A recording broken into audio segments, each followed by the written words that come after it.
before he falls over in the seat. There's blood all over. He had no way of knowing it was his last ride. All investigators have to go on is a cryptic call to taxi dispatch. I need somebody to come pick me up. Detectives' hope was that somebody was going to go, I know who that is. Do you think this will work? Crazier things will certainly happen. Tips start coming back in again. That reignites the investigation. I know who shot the cab driver. Put your hands up! But will all these leads point them to the killer or simply to a dead end? Come on right now. We're coming in after you. This could go a little ugly, but we're prepared for that. There are some people among us, they have rage and anger in their minds. It would be in everyone's interest not to be standing in front of one of those people when they have these episodes. The difficulty is knowing when they might occur.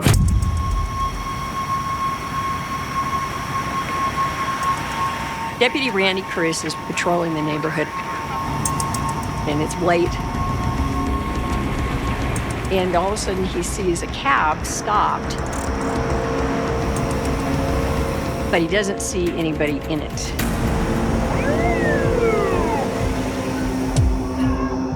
So he parks his patrol car and gets out.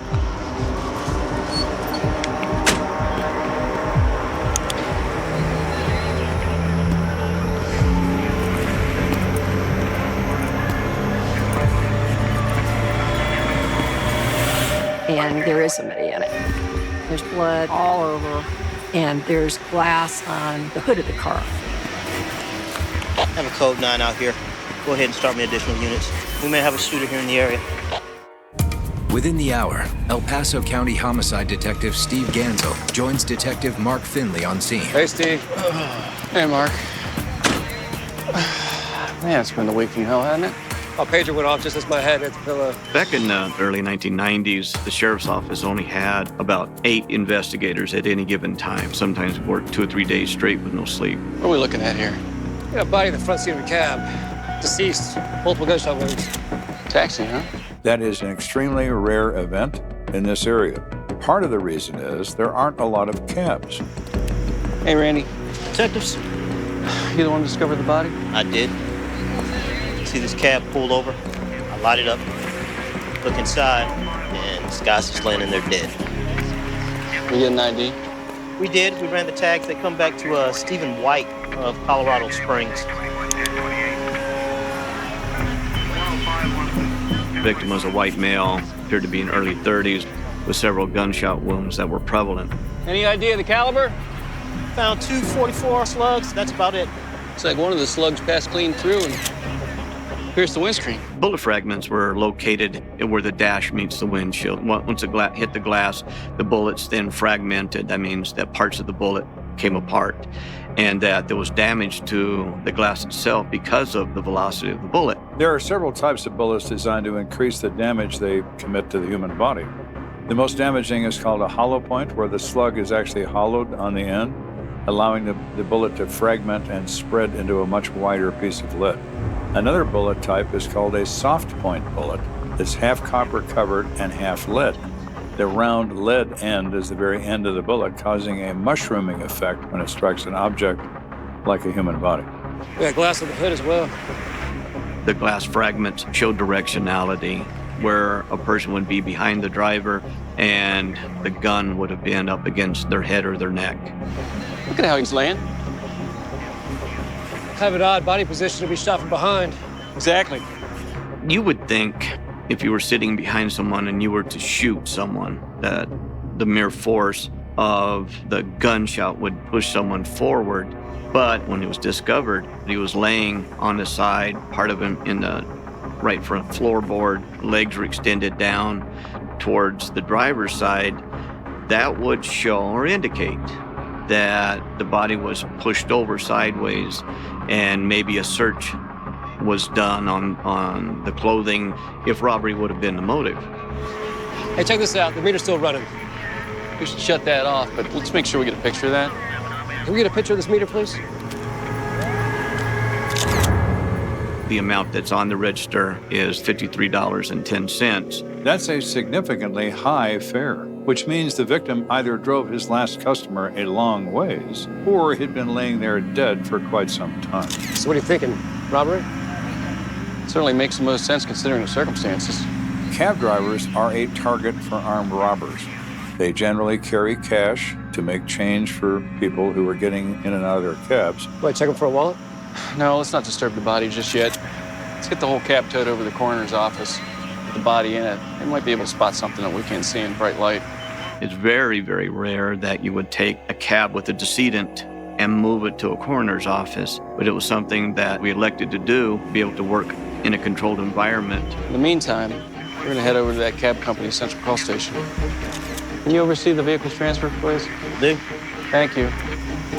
Cab drivers are dispatched. Someone calls in for a request for service, and the dispatcher call out to the cab driver and let them know there's a fare to be picked up at this location. It's imperative to go to the dispatch center for Yellow Cab and retrieve any information they may have as far as a call log or a recorded call that had come in. I knew something was wrong when I didn't hear from him over the radio. She tells Genzel they are required to call in on the radio to report that they're now going off duty, and he didn't do that. Well, he didn't do that because he couldn't do it. How long had he been driving for the company? Since before I started, so at least 5 years. He was one of our best drivers. Stephen White was a really dependable employee. And he was well liked by his coworkers, and he was being considered for the award of Driver of the Quarter. How about his work schedule? Any idea who his last fare might have been? Yeah, he started yesterday about noon, and then at about 8, he called in to say that he was going off duty for his dinner break. At around 9:30, Charlotte received a phone call requesting a pickup. She called him via radio and told him that there was a fare waiting. He radioed back that he was en route, and that was the last I heard from him. Did you get a name for that fare? No. The guy sounded really out of it. He wasn't even able to give me an exact address. He couldn't explain where he was. He said he was at a payphone and he couldn't read the number. He gave me enough information that I knew that it was near the convenience store out on Yucatan Drive. I know that place. It's about 3 blocks from where we found Steven's cab. That means the fare that was picked up at that payphone, in all probability, would have been the same person that had killed Stephen White. I'm wondering if you can help us with something. When we found the cab, the meter was still running. We shut it off at $53.10. Do you have any idea how long the car would have to be idling for the fare to go that high? Yeah, let me see. Based on the fare records maintained by the cab company, the dispatcher was able to determine that the meter had been running for just over 3 hours on that particular day. What makes that significant is that the cab responded to a request for transportation 3 hours before Genzel turned off that meter. Is there any chance you have a recording of that call? Oh, yeah, I should. We record all our calls. Could we get a copy of that? Sure. Give me just a minute. It was imperative to have that to be able to put voice to a suspect, ultimately, if that suspect can be found. Here you go. This is great, thank you. Can we ask one more favor? We're going to have to get a hold of Stephen's family. Would you happen to have their contact information? I should have that here.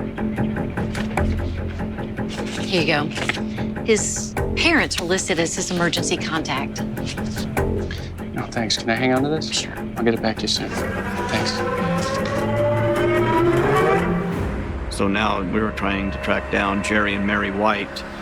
We stopped at their residence and there was no one there. And ultimately it was discovered that they were currently out of state. While waiting to hear back from Stephen White's parents, detectives check in with the coroner. Hey, Bowerman. Detectives? CSI find anything interesting in that cab? Doesn't sound like it, but when they removed the body for autopsy, found this in his pocket. When the body was moved, the coroner would then remove anything and everything from the pockets. And it was discovered the wallet was still in there. Is there any cash in there? Yep, $16 and a couple credit cards. So whoever did this wasn't necessarily looking for money. Now we need to think twice if this is actually a robbery or if this was a planned murder. A lot of possibilities on this one. You know, I know somebody I think might be able to help us with this. Why don't you go home and take a break for a while? You sure? Yeah, I'll call you in a bit. Thanks, Bowerman. You got it. Across town at CSPD headquarters, Sergeant Joe Kenda is prepping for another day on the grind. I would come in early and I would make 3 pots of coffee. Those police departments run on coffee. Just the man I wanted to see. Steve, what brings you to our neck of the woods? I've been up all night on a murder. cab driver. Found this car over in the Widefield area. Really? So we start to have a discussion about what this is all about. We got a call into his next to kin, but we haven't heard anything back yet. Okay, what can I do to help? As soon as the victim's family is notified, we'd like to use Crime Stoppers tip line. Crime Stoppers is a great asset for law enforcement. A lot of people don't want to become involved, so they can remain anonymous. I think we're gonna need the public's help on this one. First, we were thinking it was a robbery. I don't know, now we're not so sure. I'm always happy to help. You know that. Appreciate it, Joe. Sure. Thanks again. So the next question becomes, who is Stephen White? And who may know who has some issue with him? Later that afternoon, Ganzo finally connects with Stephen White's father. Mr. White, I'm very sorry to have to tell you this. Doesn't make any sense. Mr. White, expectedly, was very distraught in the news of the murder of his son. He was very well liked. He graduated out of high school valedictorian. He went to the University of Colorado Boulder and gotten a degree in communications. He had a passion for music. And so he worked part-time at KRCC, which is our local national public radio station. Hey everybody, this is Stephen White. You're listening to KRCC. I'm gonna be spinning some of Colorado's favorite reggae for the next few hours. Let's get into it. Mr. White, would you happen to know who your son primarily associated with? I mean, he has a number of friends, but probably better off asking Victoria. Victoria? Who's she? Well, technically, she's still his wife. His son was married 6 years before this event to a woman named Victoria. They are currently separated, but it's amicable. Would you happen to know how I can get a hold of her? Yeah, she's an elementary school teacher in the Springs. Although the father describes the separation as civil, perhaps there's more to that divorce that he's not aware of. It was crucial. We tracked her down. I was always afraid that this was going to happen. When they got married, she thought that the cab driving was a temporary job, but he just kept driving and he'd be gone all the time. Can you share with us where you were around 9:30 last night? Me? I was with a friend of mine. Can I get your friend's name? His name was Jay Brewer. She says he's only a friend. She denies any romantic involvement, and they were watching a movie at his residence. Are you looking at me as a suspect? Look, ma'am. You can forget about it. I did not have anything to do with this. I mean, how could you even think that? It's nothing personal. We just need to explore all the avenues. The wife seems generally distressed, but she does not have a solid alibi, and she can't be ruled out just yet. After detectives make contact with Stephen's family, the Crime Stoppers tip line opens up and quickly delivers a possible lead. Sergeant Kenda, I've got a woman in the lobby that claims she knows something about the murder of the cab driver over in Widefield. She said she'll only talk to you about it.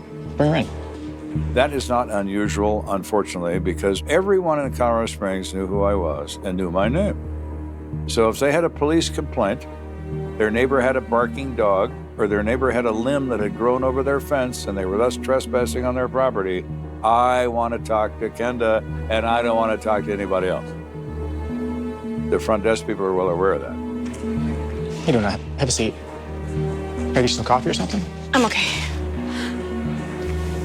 What can you tell me about what happened to Stephen White? Well, I think I know who did it. I think it's this guy I know named Ken Chambers. She says, I know that Stephen has borrowed money from this guy and hasn't paid him back. The sheriff's department's handling this case. I'm gonna need you to tell them exactly what you told me. I don't want to give them my name. I don't want Chambers to know I'm talking to the cops. No, that's not a problem. So we've gotten nowhere for 4 days, and now maybe we've gotten somewhere. Who is Mr. Chambers, and why is he not getting paid back? Did that make you angry? Oh yeah, it did.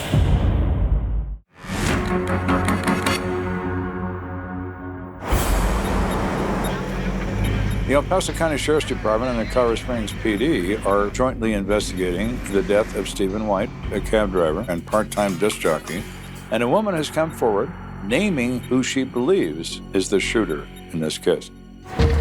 Sergeant Kenda told me that you think this friend of yours, Ken Chambers, may have killed Stephen White over a debt. That's what I'm afraid of. I've known Stephen for years, and he was always borrowing money from everybody. But I think Ken loaned him a pretty large amount. She thought maybe Ken got tired of waiting and wanted to get vengeance back on Stephen and committed homicide. After Stephen's murder, I asked Ken, did you ever get your money back? And Ken said, no, he didn't. I saw him the night he died. He came by my house. Now that is interesting. Do you know where Ken lives? Yeah, over in Whitefield. Pretty close to where they found Stephen's cab. This is pretty good. We have money being owed. We have an admission by Mr. Chambers that he sees him that night. So Genzel's next step, of course, is to find Mr. Chambers and see what he has to say for himself. It's all just so weird. I mean, Stephen was over here like right before he was killed. Ken described that the night that Stephen was killed, Stephen had come by his home for a dinner break. We understand you lent him some money? Yeah, money was always tight for him. I mean, over the past few years, I helped him out a few times. Ken said, we've been friends for a long time. I never really cared if he paid me back or not.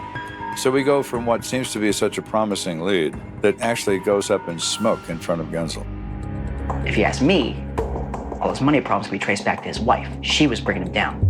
Mr. Chambers is not a big fan of Stephen's wife. In his opinion, Stephen worked several jobs to pay his wife's way through grad school to get a master's degree in education. And all the money problems emanate from that. He and Victoria recently separated. Stephen told me she was cheating on him. Said he found love letters from some guy from school. Do you happen to know the name? I think it was Brewer? Jay Brewer. The reason Genzel is interested is he remembers that when Victoria spoke with him, she told him she was with a friend named Jay Brewer, and they were watching a movie. So Mr. Chambers looked very interesting, but now Jay Brewer looks even more interesting. Okay, thanks for your help. Is it possible that Jay Brewer wanted to remove his girlfriend's husband from the equation?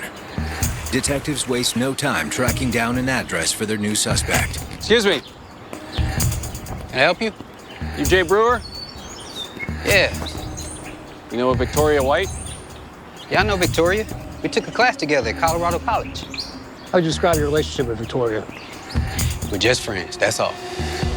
The first thing the average person does is distance himself from any romance. No one likes to admit their romantic involvement with anyone because it puts them in the middle of things, and no one likes to be in the middle. I mean, she may have feelings for me, but we didn't have a thing, okay? Can you tell us what you were doing Thursday night? You think I had something to do with her husband's death? But you out of your mind, man. Okay. Would you mind answering the question, please? I was with Victoria. And we watched the movie, that's all. She says at approximately 9:30, they stopped at a movie rental location. They rent a movie. You have any proof that's what you did? Mike, let me check. At this point, anything is possible. If Victoria and Jay were involved in an extramarital affair, Jay could have committed the homicide, and Victoria certainly could have given him an alibi. Here you go. Mr. Brewer produces a receipt from a video rental place that's date and timestamp that matches exactly what he's been saying. Okay, Mr. Brewer, we appreciate your cooperation. Yeah, all right. So for now, they're not considered suspects. Later that afternoon, Genzel regroups with Kenda. So you haven't made much headway on a suspect? Not really. Every lead we have relating to his personal life seems to just go up in smoke. Genzel tells me we're not finding a personal motive. And Genzel is very concerned that they're not going to get to the bottom of this. So maybe it wasn't a robbery after all. I guess it's possible. We contacted the bank and found he'd made a deposit at 4 o'clock that afternoon. From 4 o'clock to 8 o'clock, when he also was driving, he could have had more fares and thus could have some more money than the $16 we found in his wallet. If it is robbery, our suspect pool just gets deeper. You still got the audio recording of the last fare, don't you? Yeah. Well, if you're thinking the caller's your killer, then all you got to do is find out who that voice belongs to. At this point in the investigation, the main piece of evidence that we had was the audio tape that the caller made in the yellow cab. So we made various copies and went back out to the neighborhood in a hope that someone would recognize that voice. I'm going to play a recording of a voice for you, and can you tell me if you've ever heard this voice before? Sure. I'd just like you to listen to the voice on this recording and tell me if you recognize it. Yeah, I need somebody to come pick me up. I don't know the address, but I'll give you the intersection. No, I've never heard that voice before. I'm sorry. I've Not at never. all? Thank you very much for your time. After a few hours on the street, Gansel's unusual plan finally pays off. Yeah, I think I know who that is. There's a company that operates nearby, and they do shift work. One guy said, that sounds to me like Tyler Johnson. Who's Tyler Johnson? He used to work here. Guy would come to work drunk half the time. He was always causing trouble. I finally had to fire him. He also stated that on the night of the murder, he had seen him at a local bar. He was highly intoxicated, belligerent. He wouldn't put it past him being involved in a major crime. Any chance you recall what time it was when he left?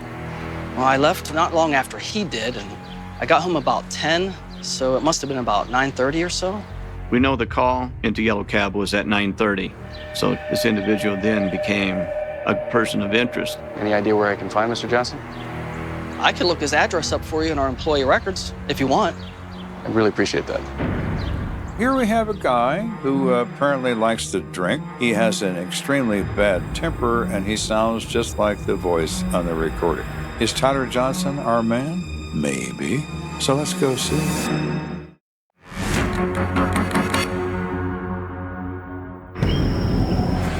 The El Paso County Sheriff's Department and the PD are investigating the death of Stephen White, who was found shot to death in his cab. I need somebody to come pick me up. We have recently obtained information that a disgruntled former employee of a business close to the crime scene is a potential suspect. When detectives Gansel and Finley travel to the home of Tyler Johnson, their potential suspect is nowhere in sight. I don't know where he is, and I don't care neither. The wife reports she kicked him out a week ago, ever since he got fired for his drinking and his attitude, and then he assaulted her, and that was the final step. Okay, well, you wouldn't happen to know where he was on the night of April 26th, would you? Oh, yeah. He came to my door begging for me to take him back that night. I wouldn't let him in. She closed the door on him, and she has no idea as to where he went or what he did after that encounter with her. What kind of car does Tyler drive?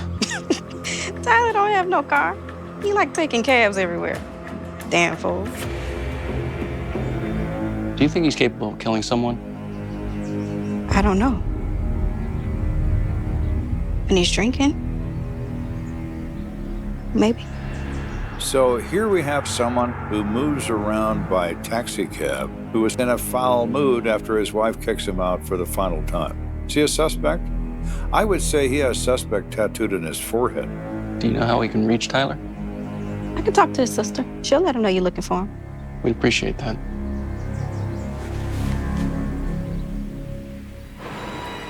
Thankfully, Gansel won't have to wait very long to make Tyler Johnson's acquaintance. Detective. Yes.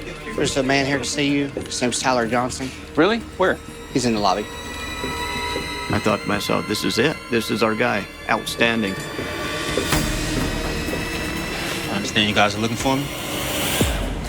And as soon as he opened his mouth, all the air went out of my sails. Knowing what the caller sounded like on the audio tape, it was absolutely two different people. Yeah, would you mind coming back to my office for a couple minutes? It was a letdown, but I still needed to speak with him to find out what he was doing during that time frame when Stephen was killed. I ain't even gonna lie. Sometimes when I drink too much, I can lose control. He admits that he does drink heavily. He does become aggressive and belligerent. The night of the murder, he openly admits he was at a bar close to where Stephen's taxi was found. I left the bar around 9:30. Started walking home. I tried to call my wife, see if she'll let me come back in. She wasn't having none of that. What'd you do after that? I had the keys to my wife's car in my pocket, so I crawled in and passed out. Boy, talk about hitting the skids. He admitted he was in a pretty rotten place in his life. Well, I know I gotta do better if she's ever gonna let me come back home again. Sure. Tyler's story followed an entire straight line of logic. So from his straightforwardness and just gut instinct, he was ruled out as a suspect. After the sheriff's office strikes out with yet another suspect, Kenda swings for the fences. When you are looking for information and you're running out of sources, you try to widen your base. Hey, Aunt, it's Joe. Yeah, I was wondering if you guys might be willing to help us out. We need more people to become interested in this problem. Who is this guy? So to accomplish that, the Sheriff's Department and the PD contact Channel 5 News to see if they would be willing to do a reenactment of the event. Once the cab comes. If you wanted to get the word out and ask for public help, that was really the way to do it. Right behind me here on Yucatan Drive is where Stephen White was shot to death in his taxi cab. When we come back, we're going to recreate his brutal murder and let you know how you can help with the investigation. That was great, Ann. Thank you. Working with Ann Irvin was outstanding. She worked hand in hand with law enforcement. So where did the deputy enter from? Well, just like you see the car right here, he pulled up directly behind the cab, and then he approached on the driver's side. Okay, great, thank you. You bet. Oscar, can we try and figure out where we're going to get sticks up over here? Yes, ma'am, you got it. We did not often do crime recreation, but this really had the community bothered. So we were delighted to be of help. Hey, Joe. So, do you think this will work? Crazier things will certainly happen. Television is a very powerful medium. If you can get Channel 5 to show this on the evening news, you can generate new leads. And I almost forgot. We also would like to get you a copy of the actual phone call that was made to the cab company right before Mr. White was killed. I had worked in quite a few cities in news before I moved back to Colorado Springs. And I would tell you hands down, I always felt like Colorado Springs police were some of the best trained, best educated, and easiest to work with I had run across. They were very non-threatened. They tended to be extremely helpful. They would give you what they could. And therefore, when they asked a favor of us, we were typically very keen to do what they needed. And they didn't do it very much. They did not abuse that. So it was a really amicable relationship. And we were generally very pleased to be asked. We believe that the voice on the recording might be the actual killer. That would be great, thank you. No, thank you. Minutes after the reenactment airs on the nightly news, the phones at CSPD start ringing. A confidential informant comes forward through Crime Stoppers and said, I watched Channel 5 tonight, and I've got something to tell you. I know who shot the cab driver. A reliable informant has come forward with information providing a first name of someone he believes is the killer of our part-time disc jockey and cab driver, Stephen White. Kenda convinces the informant to meet with detectives down at the station. So this person you claim shot the cab driver's name is Precious? Is that male or female? It's a dude. It's a black dude. I have to admit, never in my life would have ever imagined a killer with the first name of Precious. Precious is his real name, not a nickname, but I don't know his last name. What makes you think he's the shooter? On the night that cabbie got shot, I saw Precious and his brother. They were partying pretty hard. Hey, man, let's see what's up. He was at a party when Precious shows up. What's up, baby? How you doing? What's up? What's up? How we doing, man? Through the course of the evening, the partygoers, along with Precious, are ingesting cocaine. He started to get completely geeked out on cocaine. Get that. Let's go, man. All right, that's it. We out. Oh, man. Why you took the last of it? Get your cheap ass out of here. I paid for it, so I finish it. Oh, man, what that's supposed to mean? Precious, relax. Cracking like a little Hey, man, what you say? Man, don't disrespect me like that, man. Say something. What's up now, fool? Precious becomes uncontrollable and was trying to get in a fight with his own brother. Crazy. Do something, man. Do something. Precious, chill out, man. Chill, bro. No, man. Hey, yo, Marcus, get your boy. I don't care if you're my brother. I still beat his ass. It was very apparent this would go bad quick if he stayed. So Precious does leave with another partygoer, Marcus Melville. I saw Marcus the next day, and he said that Precious pulled a gun on him after they left the party. Yo, man, you got some blow, man? What? Oh, you got some blow? Yeah, chill out with all that, man. Give it to me, man. What? Give it to me, man. I'm serious. Yo, give me this, man. Let's go. Yeah. Marcus tells the CI he is pissed. This guy is supposed to have been my friend. He robs me of my cocaine. I saw that reenactment of the shooting on the news, where the cab was. I think that's where Marcus said that Precious took off running. The CI described this location, and it was in a very close proximity from the intersection of a convenience store where a payphone was at. Did Marcus say anything about the gun that Precious pulled on him? He said that Precious picked it up at a pawn shop a few days before this all went down. I'll have my guys look into that. If you own a pawn shop and you are a firearms dealer, if you sell a gun, and everything about this gun and everything about the buyer is forwarded to the pawn shop detail of the police department. Thanks so much for coming forward with this. I'll call you when I know something. Thanks, Joe. So now it's a matter of hand searching the gun sales in the past week or so and look for somebody named Precious.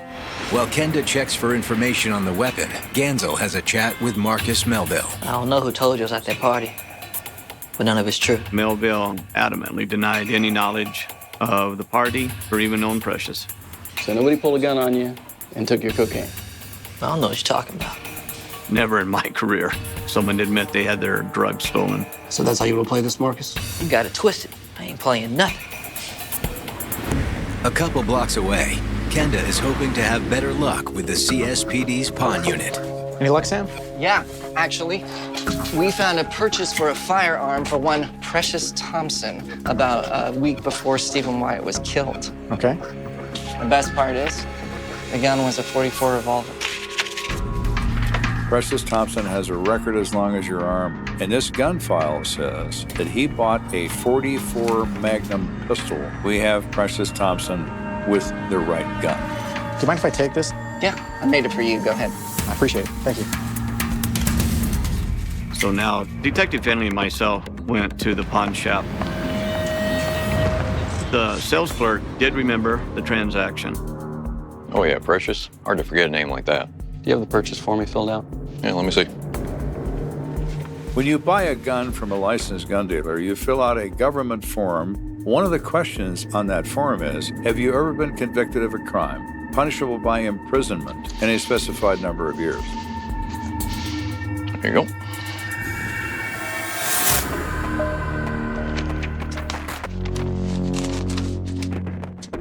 Well, that's interesting. I was told Precious Thompson did some serious jail time.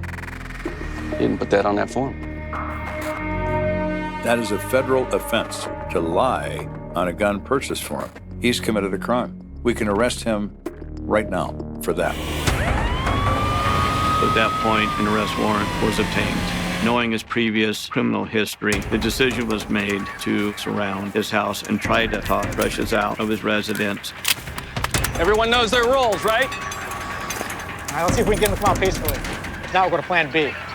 When you have an individual who is believed to be responsible for a homicide that has a long and deep criminal history, the likelihood is great that there's going to be gunfire when you try to arrest someone like that. Precious Thompson, this is the police. Come on with your hands up. Sergeant Kenda called to come out and voluntarily surrender himself. What y'all want, man?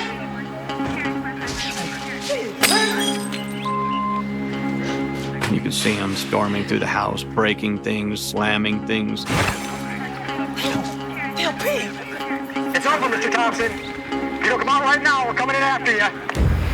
This could go a little ugly, but we're prepared for that. Once we enter that home, it's going to be very clear to Mr. Thompson he has two choices: surrender or die.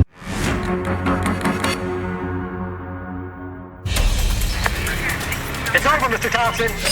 So here we could have determined the identity of a person who is responsible for shooting Stephen White to death in his cab. He's no longer a voice on a recording. He is Precious Thompson, and we are about to arrest him for murder. If you don't come out right now, we're coming in after you. Yo, get out of my place, man! What y'all trying to do, man?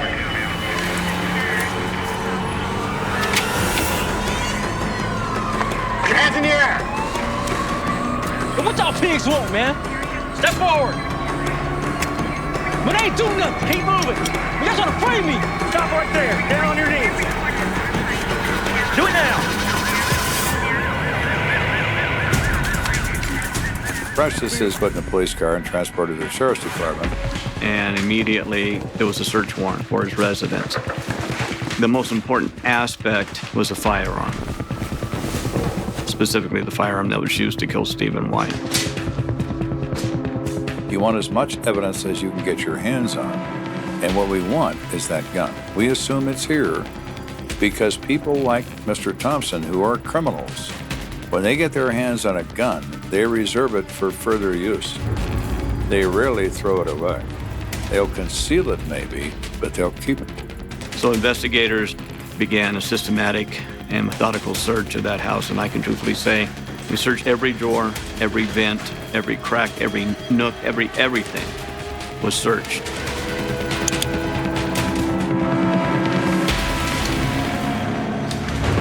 Over the next several hours, officers methodically combed through every room of the house. That house was turned upside down. Everything was searched.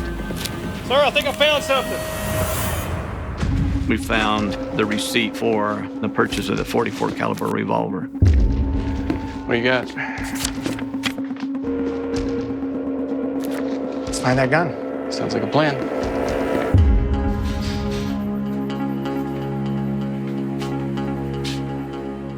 Maybe he ditched it somewhere else. We haven't checked there yet. Under the plants? Hey, you never know. Genzel sees 3 large potted plants. He walked over there and started digging through the dirt. Bingo. I'll be damned. You make out the numbers? It's a match. We checked the serial number. It is the same gun that Precious Thompson purchased a few days before the murder at the pawn shop. Genzel returns to the sheriff's office to try to extract a confession from Precious Thompson. Mr. Thompson, I need you to tell me about the murder of cab driver Stephen White. I don't know nothing about that. Okay. What can you tell me about the .44 caliber handgun you bought at a pawn shop? I bought it for protection. So what? It's my Second Amendment right. He did admit buying the gun, but he stated it was for his own personal protection. Well, here's the thing, Precious. You lied on the application to purchase that gun. That's a felony. What? Come on, man. That's why your bond's been set at $50,000. You tripping? 50 grand? Man, that's some... You guys trying to lock me up for something I didn't do. I'm done talking to you. You have that right. He became enraged. He didn't want to talk with investigators anymore. Without a confession, Genzel looks for other ways to cement a conviction. It's absolutely imperative that we put Precious in that cab, making that phone call, and committing that murder. So I'd come up with a plan to prove that Precious is the one that made the call. Okay, Precious, we're gonna make this simple. All you gotta do is say what's on the note. Are you serious, man? You ready? He was given a transcript of what was said by the caller, and he needed to read that verbatim. He dials the yellow cab number, and they record it at the yellow cab using the same equipment. I need someone to come pick me up. I ain't sure the address, but I know the intersection. Thank you. Wasn't so bad, was it? Detectives send out the new recording and the original call for comparative analysis. We have that sent to a laboratory in Los Angeles to see if they could make a determination that that voice was one and the same. I need somebody to come pick me up. I don't know the address, but I can give you the intersection. Eventually, the report comes back from these people that is with a high degree of confidence, they say, that the voice on the original tape is in fact the voice of Precious Thompson. When confronted with the vocal confirmation, Precious finally gives detectives what they've been looking for. Yeah, I shot the boy. I was high and drunk, and I needed the cash. That what y'all want to hear? Yeah, that'll do. I just want y'all on my face so I can go back to prison and relax.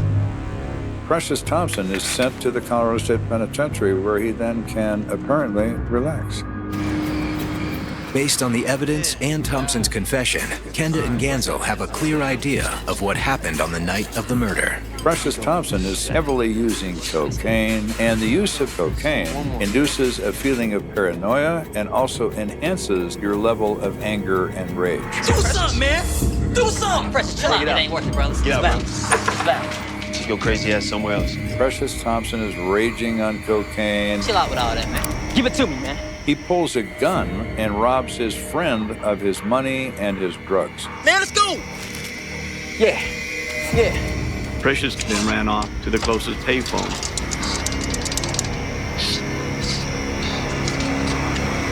Yeah. I need somebody to come pick me up. I don't know the address, but I'll give you the intersection. All right, yeah. Hurry up. Waiting for the yellow cab, Precious did more cocaine.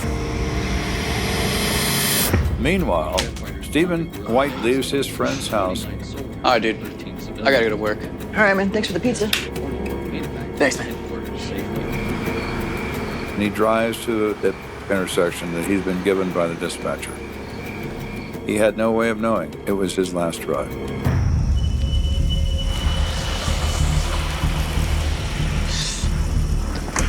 Yo, man, open the door, man. Yo, what took y'all so long, man? It's cold out here. Sorry, man. Try to get here as fast as I could. Where do you need to go? Yo, take me downtown. Yeah. Precious is volatile. He owes people drugs, he owes people money. So he thought he'll try to get money from the driver. Yo, man, you got any money on you? Money? Yo, give me everything you got. Whoa. I'm serious, man. Hand me the money now. Okay. Quit playing, man. Take it easy. Take it easy, man. What is over, man? Hurry up.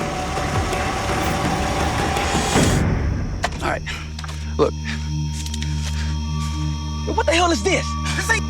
That's all I got. That's all I got. Over there, man. Serious. I've only had a few fares, and when I bank deposit, that's all I had at the time, okay? But do you know who I am? No, I don't. Precious Thompson, who can't control his temper in the best of circumstances, goes off like a Roman candle. No. Stephen White is dead before he falls over in the seat.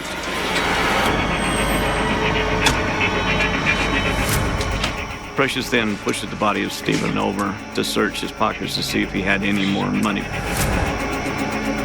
Cocaine drives people to kill. It hijacks the pleasure center of the mind, and it never, ever gives it back.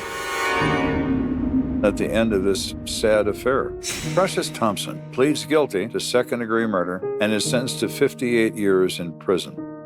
1 year later, Stephen White's parents testified before Congress in support of the Brady Bill to ensure that their son's death was not in vain.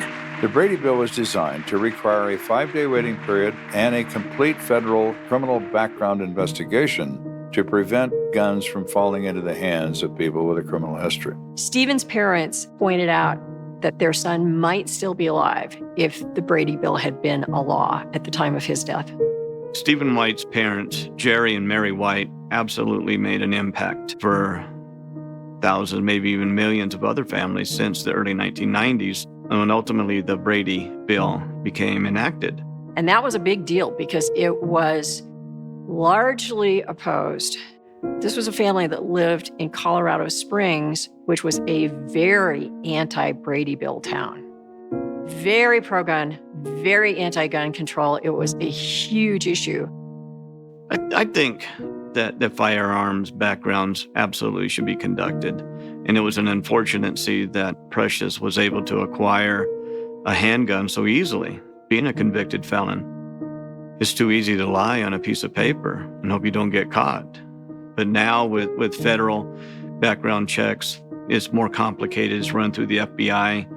And if you have any arrest record, it's going to come up. With Precious, it didn't. It's always a tragic thing when someone loses their life in a violent manner. It's even more tragic because of the gun laws at the time. He was able to purchase a firearm, which he should have never been able to do. And in today's world, he would not have been able to do.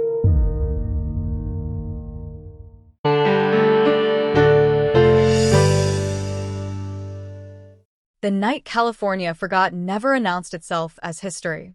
It arrived quietly, with the sound of sprinklers clicking on across a row of identical front lawns, with a single porch light left burning because someone was supposed to come home and never did.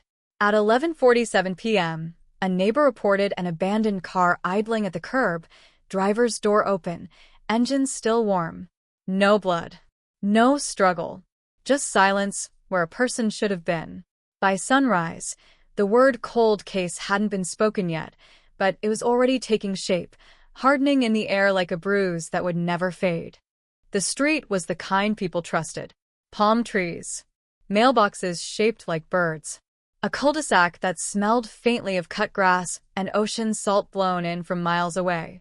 The victim, young, steady job, routine as clockwork, had left work at the same time every night, taken the same route home, stopped at the same corner store for soda and a pack of gum. On this night, the soda was still in the cup holder. The gum sat unopened in the glove box. The car radio was tuned to a late-night talk show, the host laughing at a joke no one else heard. The keys were in the ignition. The seatbelt hung loose. It looked less like a crime scene and more like a moment interrupted. Police tape went up before the sun had burned off the fog. Patrol officers knocked on doors, asked the same questions, got the same answers. No screams. No gunshots. No one saw anything. Someone thought they heard a car accelerate. Another neighbor mentioned a man standing under the streetlight earlier, smoking, face hidden by the glare. A third insisted the victim had been arguing with someone in the weeks before.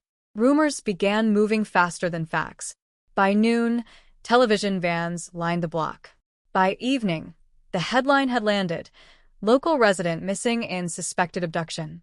The community felt it as a sudden drop in temperature, the realization that whatever had happened could have happened to anyone. Detectives walked the asphalt inch by inch. They photographed the tire tracks that might have been nothing. They bagged a single hair found on the passenger seat, unsure if it belonged to the victim or a stranger, or a family member who had borrowed the car weeks earlier. They dusted for fingerprints and came up with a handful, smudged, partial, inconclusive.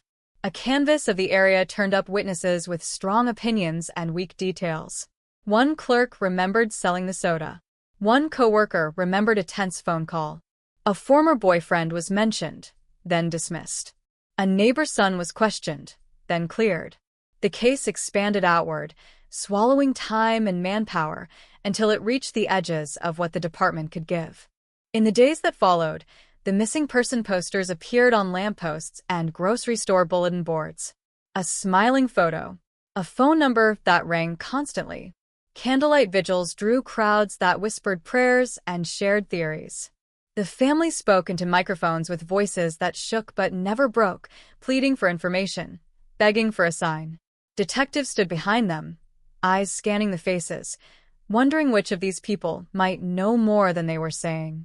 Somewhere between hope and dread, the investigation pressed on. They traced bank records.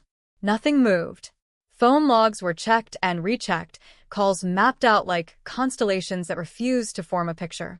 The corner store's security camera offered grainy footage of the victim paying in cash, glancing once over a shoulder, then stepping into the dark. The tape cut out seconds later. The parking lot beyond was a blur of shadows and headlights. It was the last confirmed sighting, the final solid point before everything dissolved. Search teams combed nearby fields and drainage canals. Helicopters swept the coastline. Dogs followed a scent that led nowhere, circling back on itself as if the ground had swallowed the trail. Every discovery, an item of clothing, a scrap of fabric, raised pulses before being ruled out. False alarms stacked up, each one leaving behind a residue of disappointment that weighed heavier than the last. Days became weeks. Weeks became months. The case file thickened with paper and thinned with hope. Inside the department, the case earned a reputation. The one that wouldn't talk. The one with no body, no weapon, no clear motive. Detectives rotated in and out, bringing fresh eyes that quickly dulled against the same walls. One investigator fixated on the abandoned car, convinced it held the key. Another believed the answer lay in the victim's personal life, in a secret no one had uncovered yet. A third followed a tip about a transient scene nearby, chasing it across county lines until it evaporated. Each theory burned bright, then burned out. The term cold case arrived gradually, almost apologetically. It wasn't spoken in front of the family at first. It lived in internal memos, in quiet conversations after midnight, in the way the file was moved from the active shelf to the archive. But the community felt it immediately. The news coverage slowed. The vigils stopped drawing crowds. The posters peeled and faded. Life resumed its shape, leaving a hollow space where certainty used to be. Years passed. New crimes came and went. New detectives were hired who knew the case only as a name on a spine. Technology advanced in small leaps that didn't quite reach far enough. The hair from the passenger seat was tested, then tested again, producing nothing usable. Fingerprints sat in databases, without matches. The evidence room held its breath, waiting for a future that might never arrive. Every so often, a tip would come in, a jailhouse rumor, a psychic's vision, a long-delayed confession that collapsed under scrutiny. Each time, the file was pulled, dust shaken off, hopes raised just enough to hurt. The family aged in public view. Birthdays passed with empty chairs. Holidays came with an extra plate set out of habit, then quietly put away. They learned the language of uncertainty, the careful phrasing that avoided finality. Detectives called less often, then rarely. When they did, it was to say the same thing. Nothing new, but we're still looking. The words sounded thinner every time. In 1999, a new lead flickered to life. A witness came forward claiming to have seen the victim get into another car that night, a dark sedan with a broken taillight. Sketch artists worked from memories stretched thin by time. The image circulated briefly, then disappeared when no matching vehicle could be found. In 2003, a box of evidence was reopened during a departmental audit. Nothing inside had changed. In 2008, a cold case unit was formed, staffed by detectives who believed patience was a weapon. They reviewed every report, every photograph, every assumption. They found mistakes. They found oversights. They found questions no one had thought to ask. But they still didn't find the person. By the early 2010s, the case existed in a strange limbo. It was famous enough to be remembered, old enough to feel untouchable. Podcasts mentioned it in passing. Online forums argued endlessly, strangers dissecting the victim's life with confidence built on ignorance. The word cold took on a different meaning, not just unsolved, but frozen in time, preserved exactly as it was, refusing to decay into closure. And yet, in a locked room of the evidence facility, a single envelope waited. Inside, a sample too small to matter in 1995, too degraded to speak. It had been logged, sealed, forgotten. Advances in DNA technology were happening quietly, without headlines, without fanfare. Techniques grew sharper, databases grew deeper. What had once been noise began to resolve into signal. All it needed was someone to ask the question again. The question came decades late, asked by a detective who hadn't been born when the car was found idling at the curb. She didn't know the old assumptions, didn't carry the weight of the failed theories. She saw the envelope and wondered why it had never been tried one more time. She filled out the paperwork, sent the sample to a lab that didn't exist when the crime was new, and went back to work on other cases, expecting nothing. While the lab worked in silence, the community went on living around the absence. The street looked the same. The sprinklers still clicked on at night. New families moved in, unaware of the history beneath their feet. The porch light that had once burned all night was replaced, then replaced again. Time did what it always does, smoothing edges, dulling pain, hiding scars in plain sight. No one noticed when the email arrived. No alarm sounded. No cameras rolled. Just a line of text on a screen, a preliminary result, a suggestion rather than an answer. The kind of thing that could change everything if it held up. The detective stared at it longer than she meant to, feeling the weight of 25 years pressed down all at once. The cold case wasn't speaking yet, but somewhere, deep in the data, it had started to breathe. The email didn't say match. It didn't say suspect. It said potential contributor identified, wrapped in cautious language designed to survive courtrooms and disappointment. A partial profile, a probability curve, enough to reopen a door that had been sealed for a generation. The detective read it again, then a third time, heart beating just fast enough to be noticed. In 1995, this scrap of biology would have been useless. In the present, it was a whisper from the past, asking to be followed. She pulled the file and felt its weight, the accumulated gravity of years spent unanswered. Inside were the old reports, yellowed at the edges, typed by hands that had long since retired. She read them not as history but as instructions, looking for where to place this new fragment so it might fit. The sample had come from a place that once seemed meaningless, a transfer that could have happened any day, any time. Back then, detectives had cataloged it because that was the job. Now it felt deliberate, as if the case itself had planned for this moment. The lab needed more. A full profile would require comparison, triangulation, patience. The detective submitted the request and waited. Days stretched. She filled the time by doing what cold case units do best, re-listening to old interviews, watching grainy footage with fresh eyes, reading between lines that had been written without knowing who had read them decades later. Patterns began to surface, not new facts but new emphasis. A timeline that looked too clean. A witness whose certainty had been treated as clarity rather than suspicion. An assumption made early and never challenged again. She drove the route the victim had taken that night, timing the lights, feeling the rhythm of the streets. At the corner store, the clerk had been replaced twice over. The camera was long gone, but the space still held echoes. She stood where the victim had stood. Imagine the glance over the shoulder, the moment of unease. She asked herself what would make someone stop a routine, what would make a person leave a car idling with the door open. Fear, yes, but also familiarity. The comfort that lowers a guard just long enough. The partial DNA profile was run through databases that didn't exist when the case went cold. Cody's returned nothing conclusive. The next step was newer, quieter, controversial in its own way. Genetic genealogy. A method that didn't look for criminals but for relatives, distant cousins, family trees branching outward until they brushed against the present. It required consent, oversight, careful steps. It also required courage, the willingness to open doors that might never close again. Weeks passed before the call came. Not a name, but a cluster.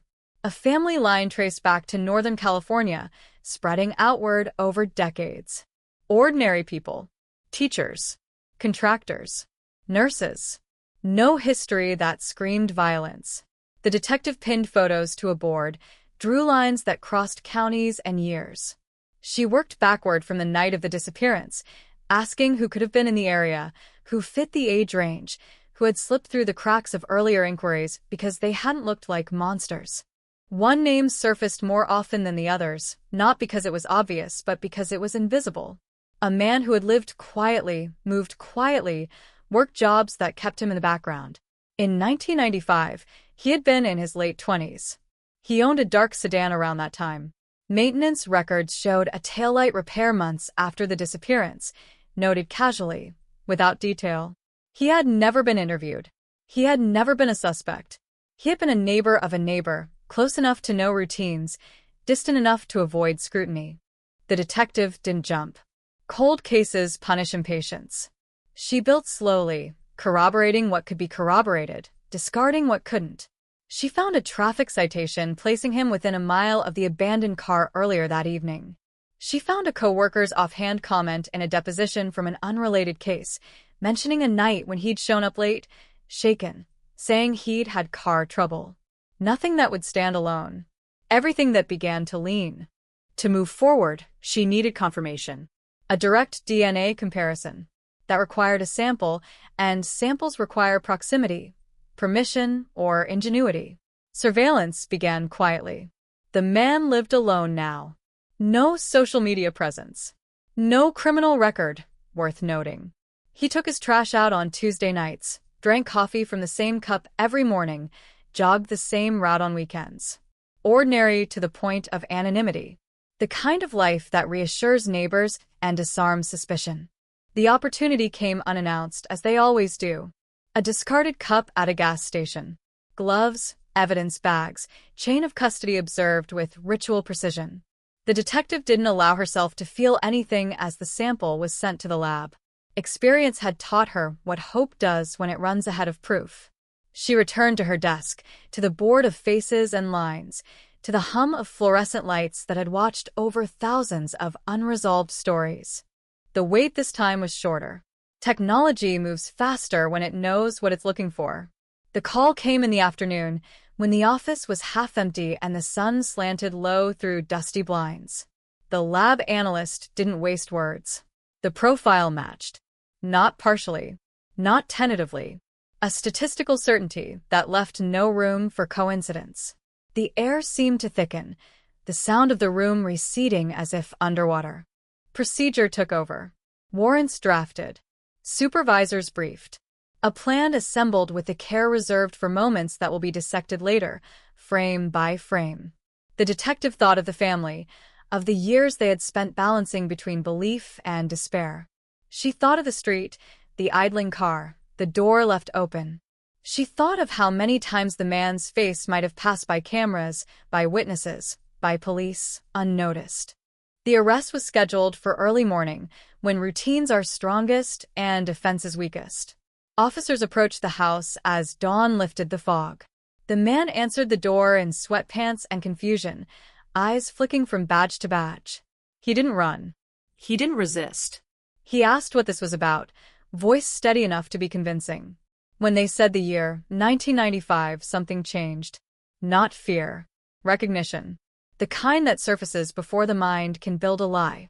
At the station, the interview room felt too small for the years it held. The detective sat across from him, file open, recorder blinking red. She didn't accuse. She didn't rush. She let the silence do what it does best, stretching until it becomes unbearable. He filled it with denials at first, practiced and calm. He said he didn't know the victim. He said he had nothing to do with it. He said time makes mistakes. Then she placed the evidence on the table. Not all of it. Just enough. The DNA. The repair record. The traffic citation. Each piece landed softly, without drama, accumulating weight. His posture shifted. His answers shortened. He asked how they could know, how something from so long ago could still exist. The detective told him the truth, that the past doesn't disappear, it waits. Hours passed. The city outside woke up and moved on, unaware that a chapter-long thought closed was being rewritten line by line. The man asked for water. He asked for a break. He stared at the table as if expecting it to speak. When he finally talked, it wasn't a confession in the way movies promise. It was fragments. Corrections. A story that tried to minimize even as it admitted. He said it was an accident. He said he hadn't meant for it to happen. He said fear had made him do terrible things. The details came reluctantly, each one dragging the room deeper into the night of the disappearance. The approach. The familiarity. The moment when control slipped and violence took its place. The decision to leave the car, to run, to believe that time would erase what he couldn't face. The detective listened, face still, pen moving. She didn't react when he said the place, when he described the darkness, when he revealed what no one had known. Her job was to collect truth, not to express it. When it was over, the recorder clicked off with a sound that felt too small. Outside, officers prepared to execute search warrants based on what had been said. The case that had refused to speak for 25 years had finally found a voice, hoarse and incomplete, but unmistakably real. The word solved hovered, heavy with implication. Closure is a promise rarely kept in full. Answers bring relief, but they also bring a new kind of pain, sharp and immediate. As the sun rose higher, the detective made the call she had rehearsed in her head for years without knowing it. She told the family there had been an arrest. She told them the evidence was strong. She told them she was sorry it had taken so long. On the other end of the line, there was silence, then a sound that was part sob, part breath finally released. The community would hear soon enough. Headlines would follow. But in that moment, in that quiet space between past and present, the cold case was no longer frozen. It was alive, and it was demanding to be reckoned with. News of the arrest didn't break gently. It hit like a dropped plate in a quiet room, the sound sharp enough to turn heads across the state. Morning broadcasts interrupted their usual rhythm. Push notifications buzzed in pockets. A name, a face, a mugshot pulled from a life that had been lived quietly for decades. Cold case solved. DNA breakthrough. Shocking arrest. Words stacked on top of one another, trying to contain the weight of what had finally surfaced. The neighborhood woke up to satellite trucks parked where kids once rode bikes. Reporters stood in front of familiar houses, speaking into microphones with practiced urgency, describing a crime that had happened before some viewers were born. Neighbors came out in robes and slippers, blinking in the sunlight, struggling to reconcile the man they waved to with the allegations scrolling across the screen. Someone said they couldn't believe it. Someone else said they always had a bad feeling. Both statements floated in the air, equally unprovable. Inside the department, the mood was restrained, almost muted. Solving a case like this doesn't bring celebration. It brings a recalibration, the sudden need to account for everything that had been missed. Detectives gathered in conference rooms, going over timelines that now bent toward a single point. Supervisors asked hard questions. Why hadn't he been interviewed? Why hadn't the vehicle been flagged? Why did it take new technology to do what old instincts couldn't? The answers were unsatisfying, a mix of limited resources, human error, and the simple truth that time favors those who know how to wait. The suspect was processed, charged, moved into a system designed to strip away anonymity. In holding, he sat with his hands folded, eyes fixed on nothing.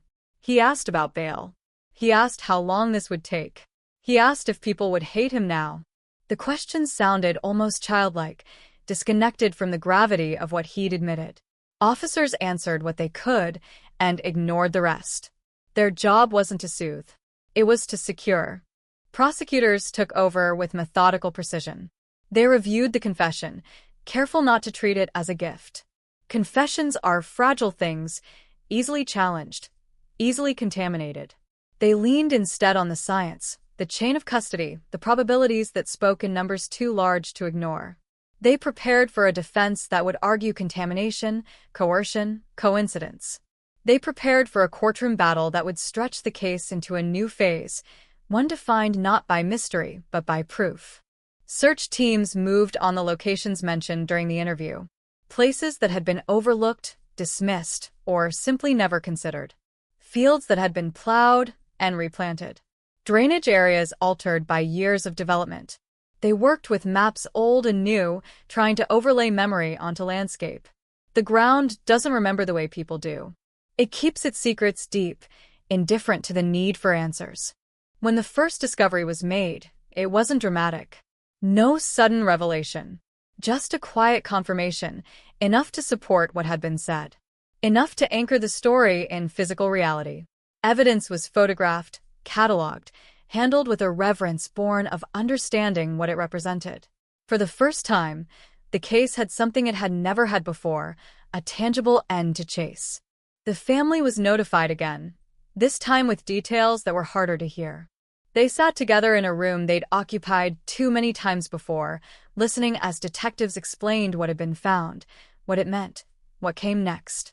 Grief doesn't move in straight lines. It circles, revisits, doubles back. Answers reopened wounds that had scarred over imperfectly.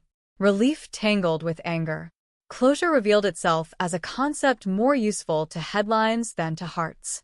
As word spread, old memories resurfaced across the community. People recalled where they had been when the victim disappeared, how the news had made them check their locks, how parents had tightened rules and warned children to be careful. Some felt vindicated in suspicions they'd never voiced. Others felt betrayed by their own certainty that nothing like that could happen there. The arrest forced a reckoning not just with the crime, but with the stories people tell themselves to feel safe. The defense team moved quickly, issuing statements that emphasized presumption of innocence and the fallibility of memory. They questioned the use of genetic genealogy, raised concerns about privacy, hinted at alternative explanations. Their strategy wasn't to rewrite the past, but to blur it, to introduce enough doubt to slow the march toward judgment. In the court of public opinion, those arguments struggled to gain traction.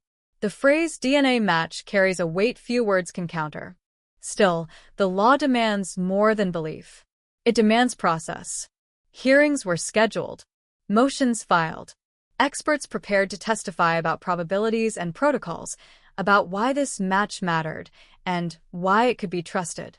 The detective who had reopened the case found herself preparing to take the stand, reviewing notes, reliving decisions.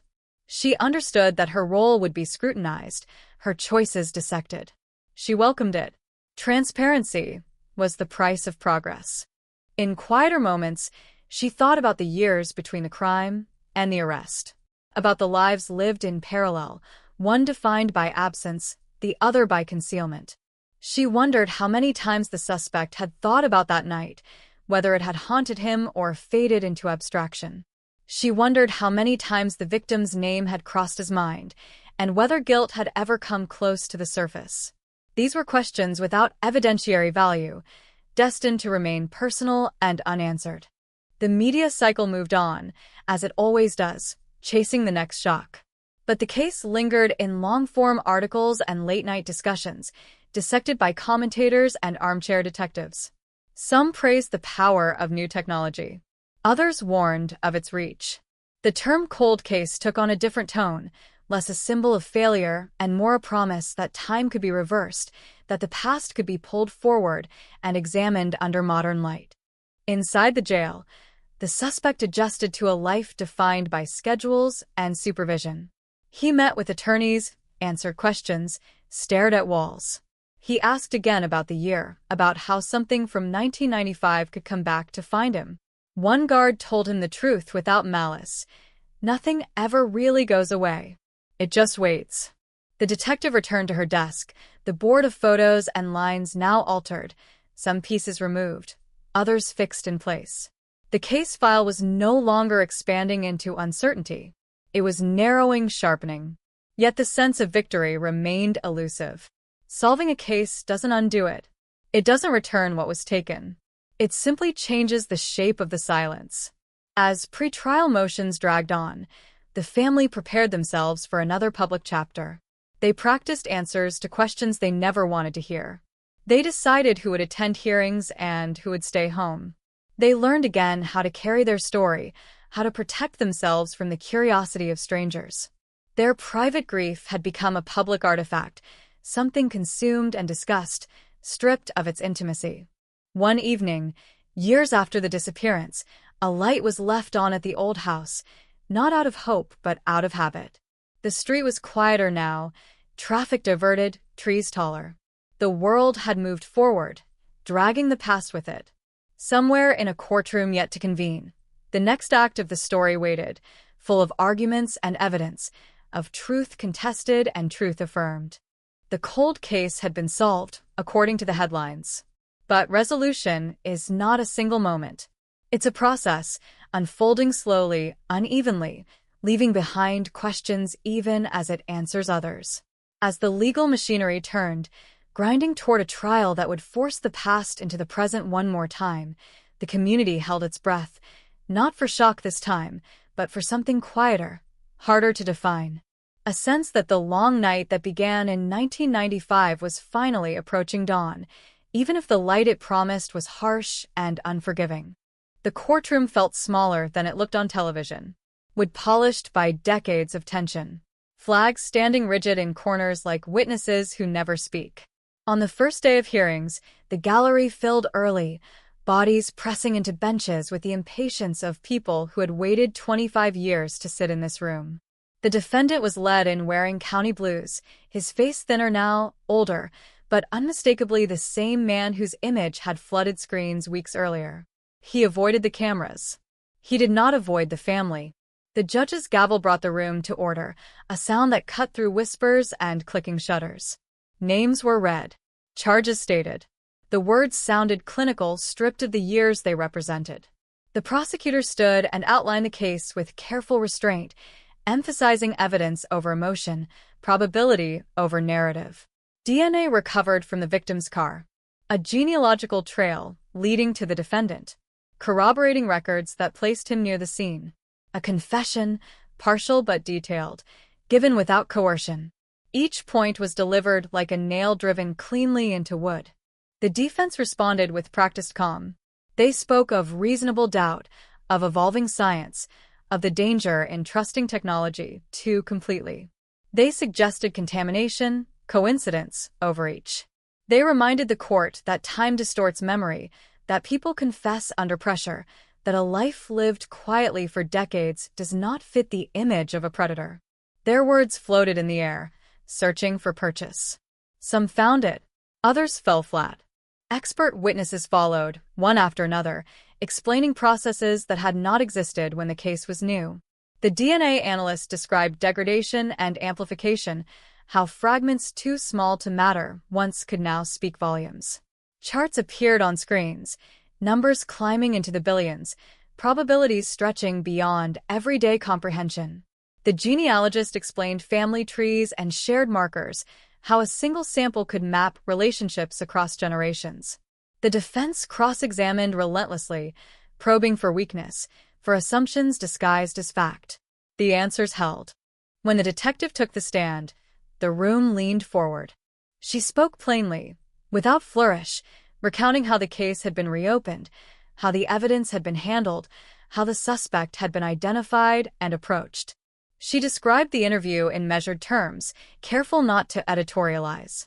When asked about the years that had passed, she paused, then said the truth. That time doesn't erase responsibility, it only delays it. The judge allowed it. The defense objected. The jury watched.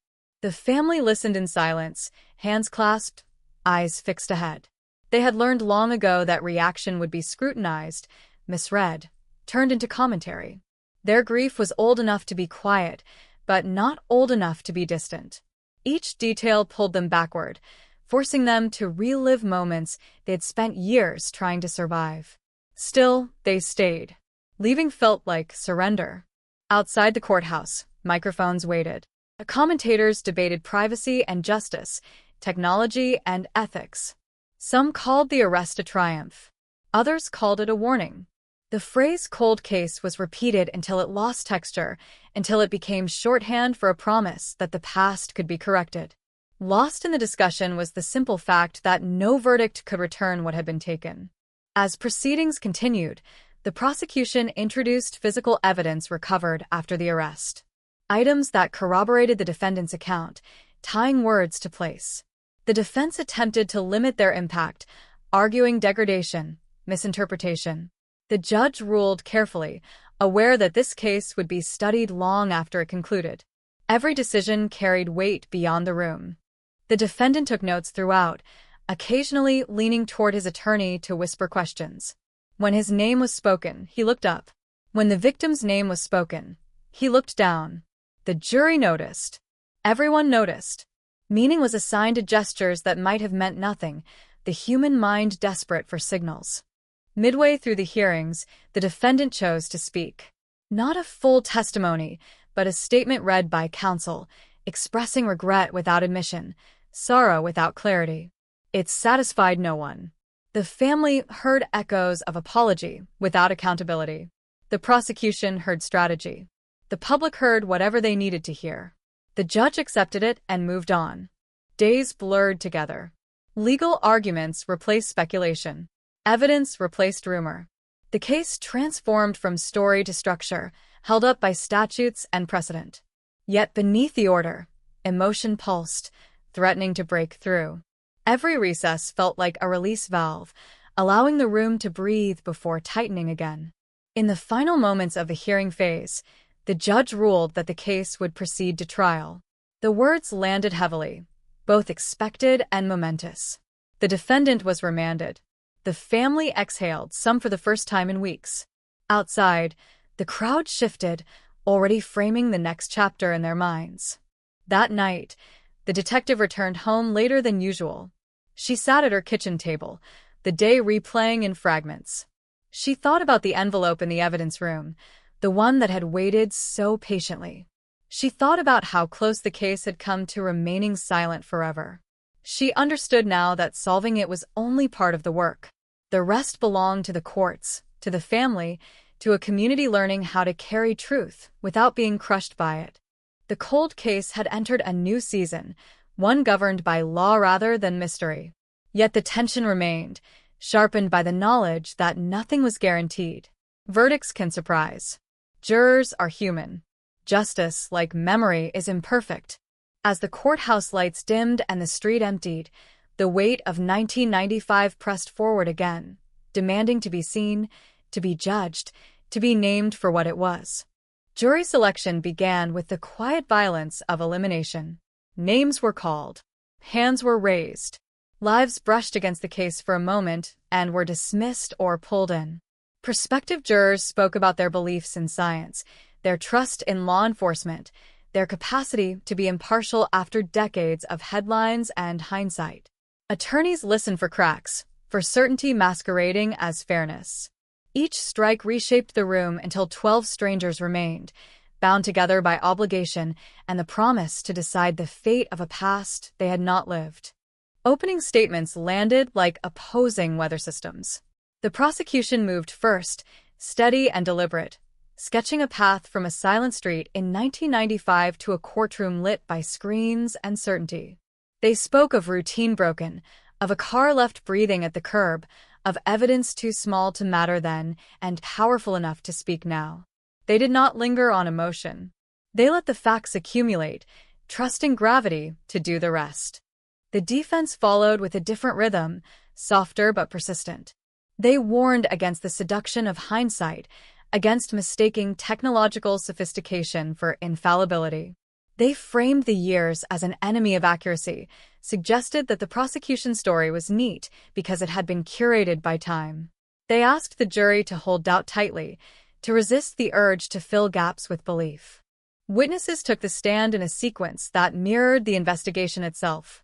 The neighbor who reported the idling car described the night again, voice wavering as memory fought the erosion of years. The corner store clerk confirmed the sale, the last ordinary act before disappearance. A former coworker spoke of routines and small tensions, details once considered trivial, now elevated to significance. Each testimony added texture, not answers. Then the science returned unblinking. The DNA analyst explained contamination protocols, chain of custody, the improbability of coincidence. The genealogist traced lines across generations, showing how one sample could ripple outward until it touched the present. The defense pressed hard, questioning margins of error, the ethics of searching family trees without consent. The analyst answered with calm precision. Numbers don't flinch. They stand where they're placed. The detective testified again, this time under the scrutiny of a jury. She described the moment the partial profile became a lead, the careful steps that followed, the discarded cup that bridged decades. On cross-examination, the defense probed motive and bias, suggested tunnel vision. She acknowledged the risk and explained the safeguards. The truth, she said, had been tested at every turn. The judge watched closely, aware that the balance of trust was being negotiated in real time. Physical evidence was introduced, carefully, reverently. Items recovered after the arrest were shown not for shock but for context, tying the defendant's words to places that had been hidden in plain sight. The room grew still. The family stared straight ahead. The defendant studied his hands. The jury took notes. When the confession was addressed, the air shifted. The prosecution played selected portions, enough to establish knowledge only the perpetrator could have had. The defense objected, argued coercion, misunderstanding. The judge allowed it with limits. The recording filled a room, a voice from years ago describing moments no one else could see. It wasn't cinematic. It was halting, defensive, human. That made it harder to ignore. As days passed, fatigue settled in. Jurors rubbed their eyes. Attorneys repeated phrases, refined arguments. The case narrowed, the edges sharpened. Outside, the public waited, refreshing feeds, debating outcomes. Inside, the work continued, methodical and unforgiving. Closing arguments arrived like the last notes of a long composition. The prosecution spoke of accountability, of patience rewarded, of a cold case finally warmed by truth. They asked the jury to trust the evidence, to see the years not as a barrier, but as a testament to persistence. The defense urged restraint, warned of precedent, reminded the jury that certainty is easy to claim and hard to prove. They asked for doubt, for caution, for mercy. The judge instructed the jury, words honed by law to guide decision without direction. Burden of proof. Reasonable doubt. Deliberation. The jurors filed out, carrying binders and the weight of history. The room emptied slowly, as if reluctant to release the moment. Deliberations stretched into hours, then days. Notes were passed. Questions sent to the judge. Clarifications requested. The family waited in a small room, suspended between hope and fear. The detective paced, replaying testimony, resisting the urge to count minutes. The defendant sat in a cell, time folding in on itself. When the jury returned, the courtroom filled again. Everyone stood. The foreperson held the verdict form with hands that trembled just enough to be seen. The words were read aloud, steady despite the weight they carried. Guilty on the counts that mattered. The sound that followed was not a gasp or a cheer, but a release, quiet and profound. Sentencing would come later. Appeals would follow. The legal process would continue, as it always does. But in that moment, the long night that began in 1995 shifted. Not ended. Shifted. The cold case had been named, anchored, acknowledged. Outside, the sun cut through the clouds. Cameras captured faces etched with exhaustion and relief. The family stepped into the light together, older, changed, still standing. The detective watched from a distance, understanding that justice is not a single door closing, but a corridor that never truly ends. The street where it began would look the same tonight. Sprinklers would click on. A porch light would glow. But somewhere beneath the ordinary, the past had finally been forced to speak, and the echo of that truth would carry forward, long after the headlines faded. Sentencing did not arrive with drama. It came weeks later, folded into a calendar already crowded with other lives and other crimes. By then, the verdict had settled into the public consciousness, accepted as fact, debated only at the edges. The courtroom filled again, though the urgency had shifted. This was no longer about whether the past would speak. It was about what would be done now that it had. The defendant stood when instructed, shoulders squared, expression neutral in a way that felt practiced. The judge reviewed the facts, the aggravating weight of time, the absence of mercy in what had been done and hidden. The prosecution asked for the maximum, invoking not vengeance but responsibility, the cost of a life taken and a family held hostage by uncertainty for decades. The defense asked for leniency, citing age, lack of prior convictions, the years lived without further violence. They spoke as if the intervening decades were evidence of change rather than concealment. The family was offered the chance to speak. Some declined. Others stood, hands shaking, voices steady only, because they had learned how to make them so. They spoke of birthdays missed, of the sound of a car in the driveway that never came, of learning to grieve without a body, and then learning again with answers that hurt in new ways. They did not shout. They did not curse. They told the truth as they had lived it, unembellished and heavy. The defendant spoke last. He apologized again, words carefully chosen, shaped to fit the moment. He said he was sorry for the pain. He said he wished he could change the past. He did not say why he had waited so long to speak. He did not say where fear ended and choice began. The judge listened, then delivered a sentence measured in years that would outlast the defendant's remaining time. The gavel fell. The sound was final in a way the verdict had not been. Outside, the cameras rolled out of habit more than necessity. The story had reached its official end, though no one involved believed that endings are ever that simple. Appeals were filed as expected, arguments raised about process and precedent.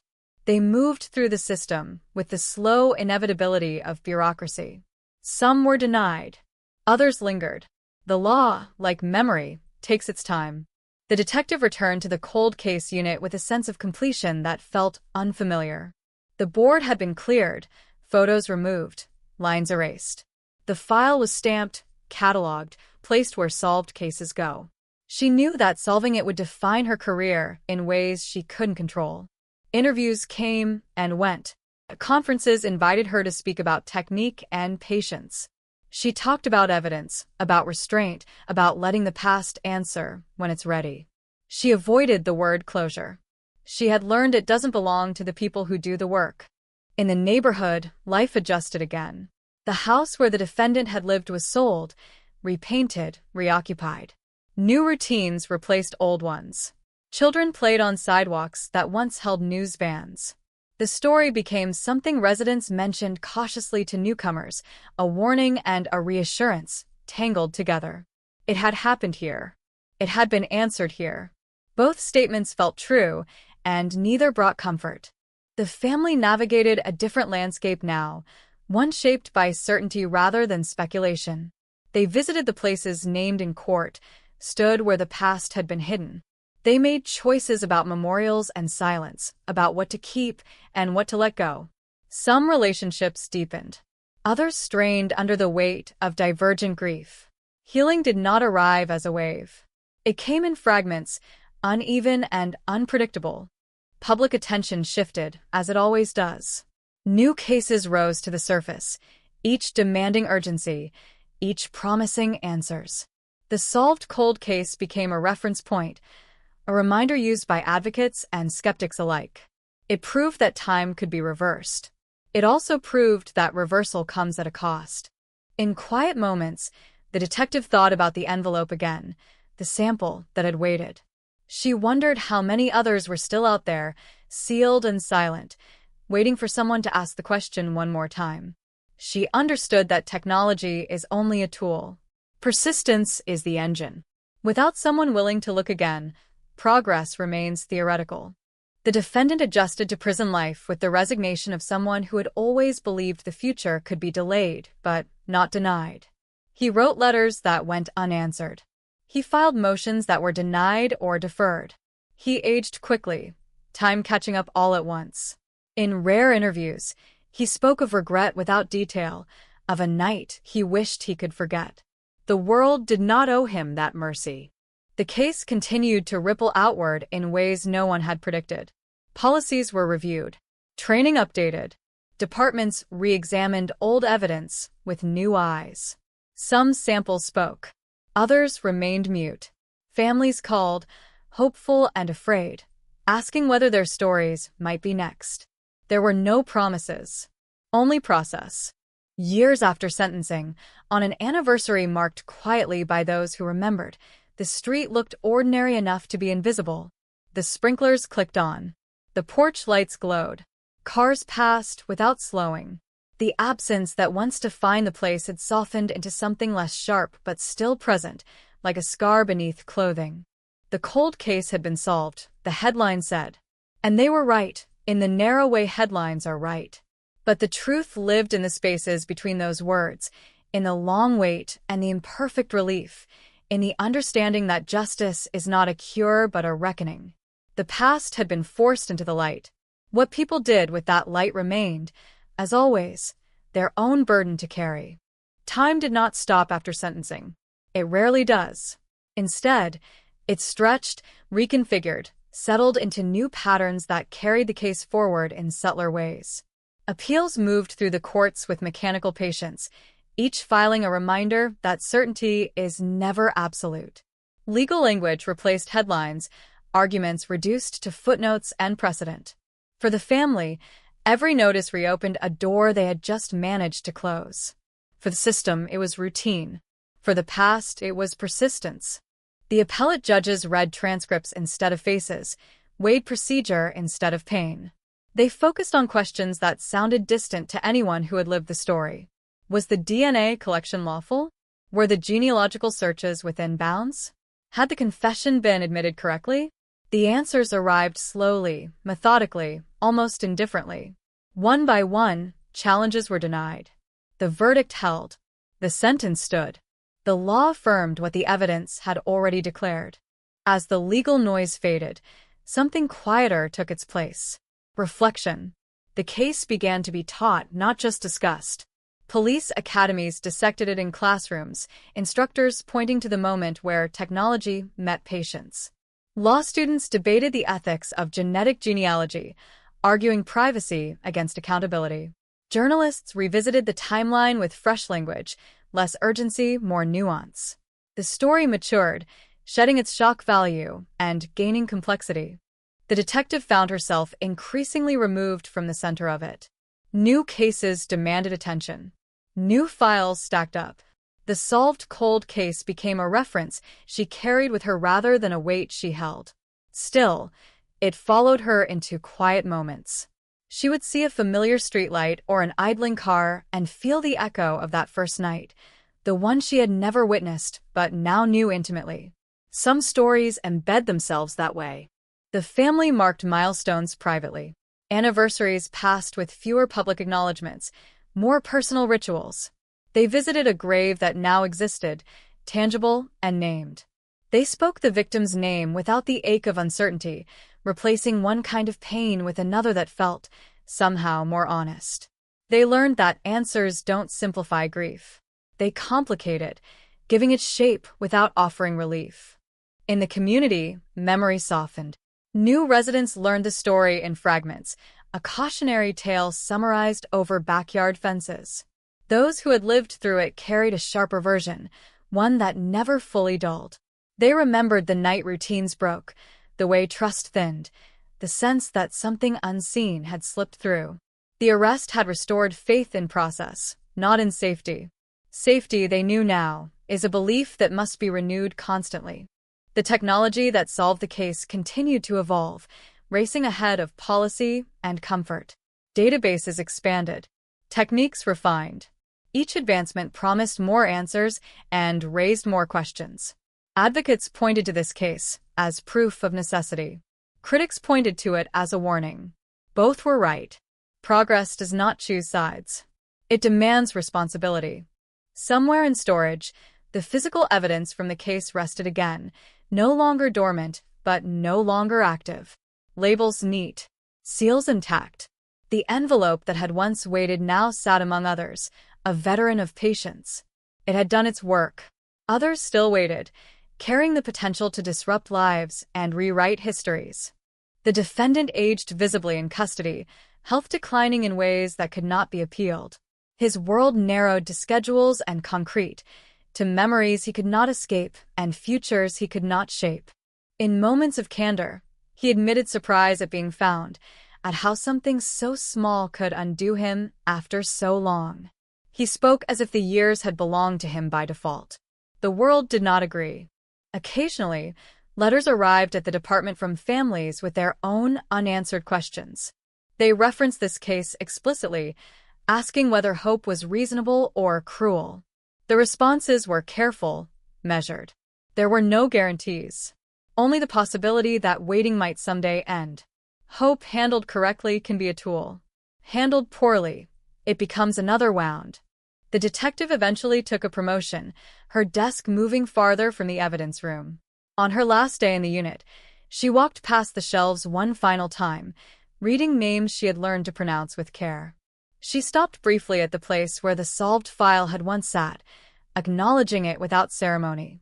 Then she moved on. That, too, was part of the work.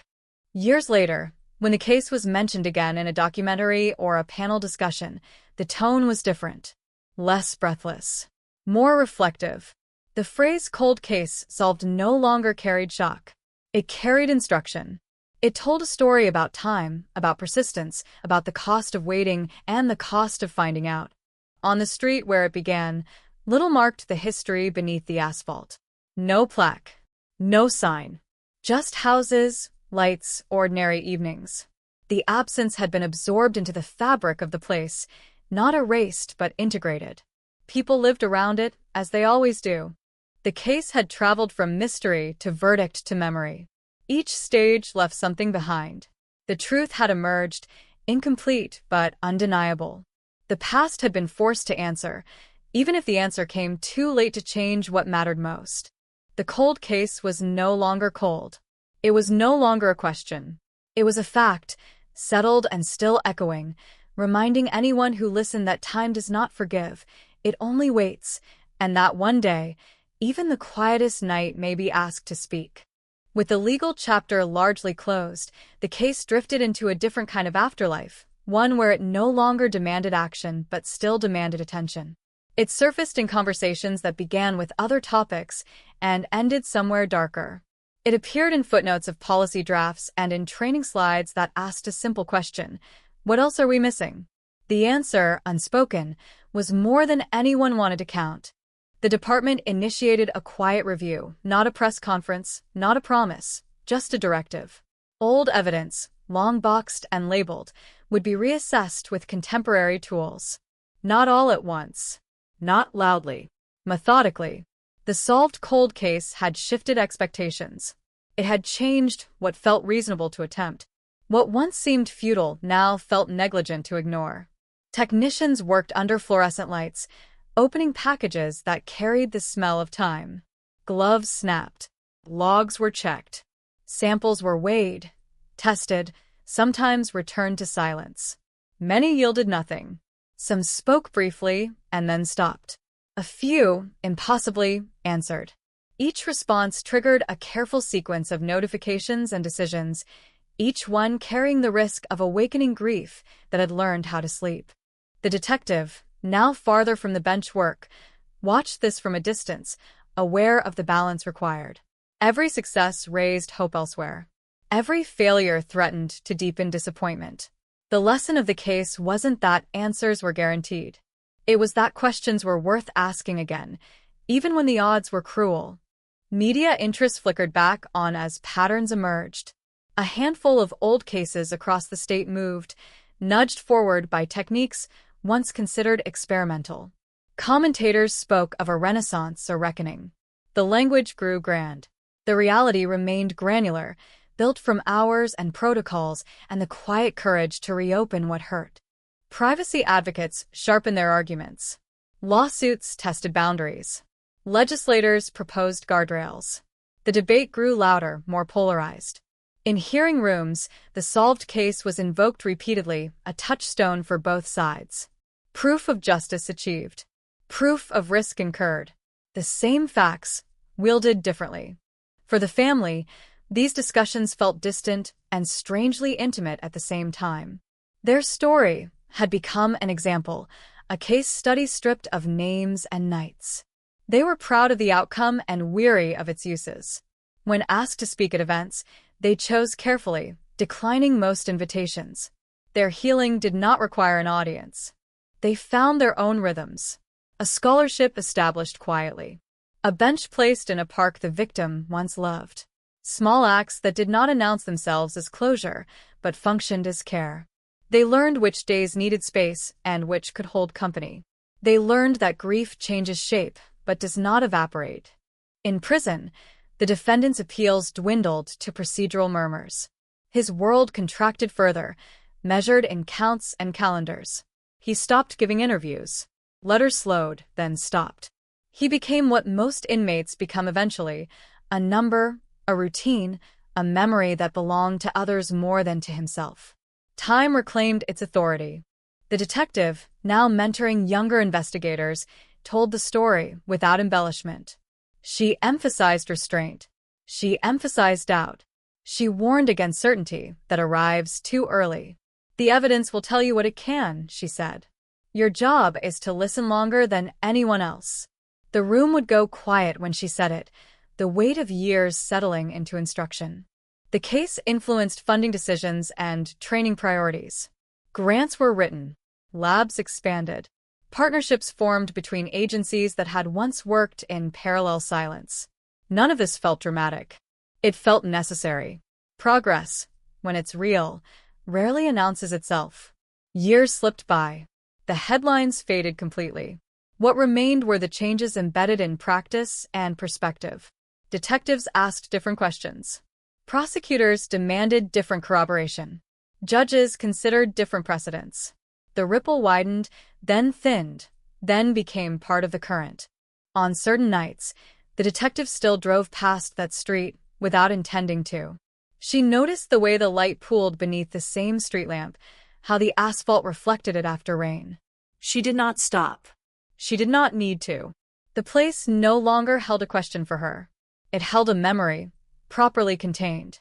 The cold case had done something rare. It had resolved itself and then continued to matter, not as spectacle, but as structure. It had altered the way people thought about time and truth, about what patience could accomplish and what delay could destroy. It had proven that the past is not inert. It waits, accumulating relevance.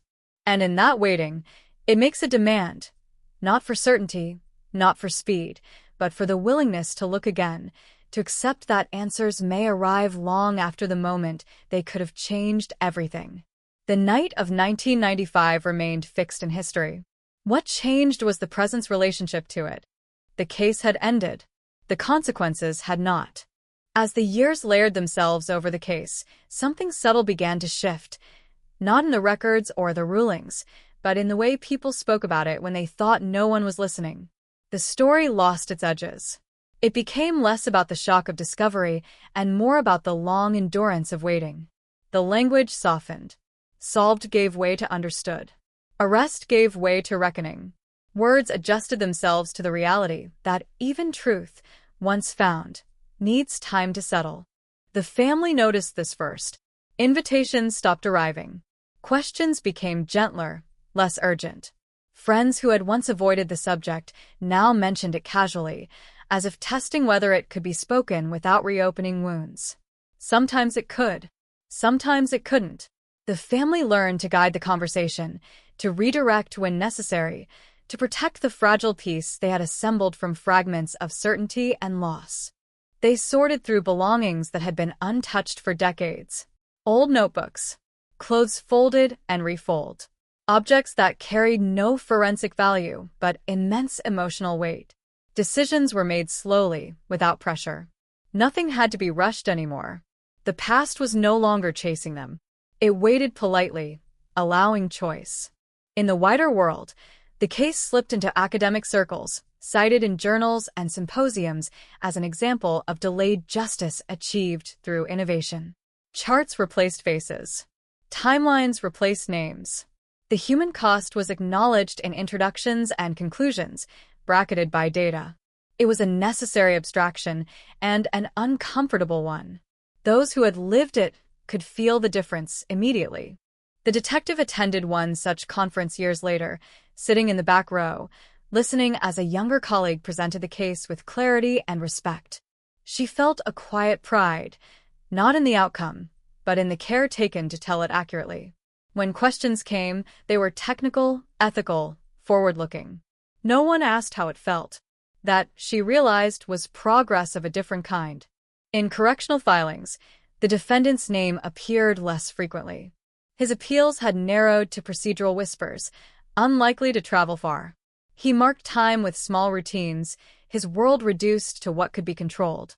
In moments of reflection, he reportedly spoke of the years between the crime and the arrest as borrowed time, time he never truly owned. Whether that insight brought remorse or resignation was unclear.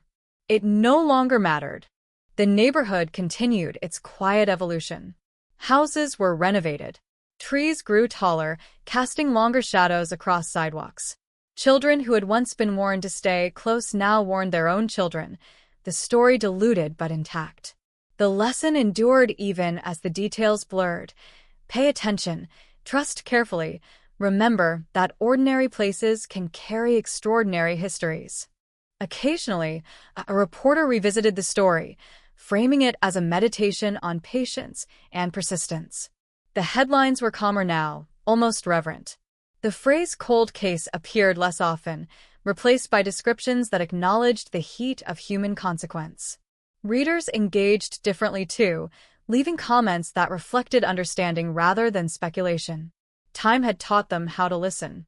The detective retired without ceremony, her career marked by many cases, only one of which followed her into public memory. On her last day, she cleared her desk and took nothing with her that belonged to the job. Some things, she believed, should stay where they are earned. She left behind a note for her successor, simple and unadorned. Ask again. Then ask better. In retirement, she walked more. She read. She allowed the case to drift farther from the center of her thoughts. When it returned, it did so without urgency, like a familiar landmark glimpsed from a distance. She understood then that resolution does not erase involvement. It changes its shape. The family reached a point where anniversaries passed without announcement. They remembered privately, choosing silence over statement. Grief had integrated itself into their lives, no longer disruptive, still present. They had learned that memory can be carried without being displayed. The cold case existed now as a settled truth, a completed arc in public record. But beneath that finality, it continued to teach about time's cruelty and its generosity, about the difference between forgetting and waiting, about how answers can arrive too late to heal and still be worth finding. The night in 1995 remained unchanged. The facts did not shift. What evolved was the understanding of them, shaped by years of distance and reflection. The case had traveled from mystery to evidence to judgment to memory, each stage leaving something behind. And in that final stage, stripped of urgency and spectacle, the story revealed its quietest truth, that justice, when it comes late, is not a correction of the past but a responsibility of the present, one that asks to be carried carefully long after the noise has faded. By the time the case reached its final administrative closure, there was no applause, no sense of triumph. Only signatures, dates, and a thin stamp pressed into paper. Closure, it turned out, was not an event. It was a process of subtraction, removing questions one by one until what remained was silence.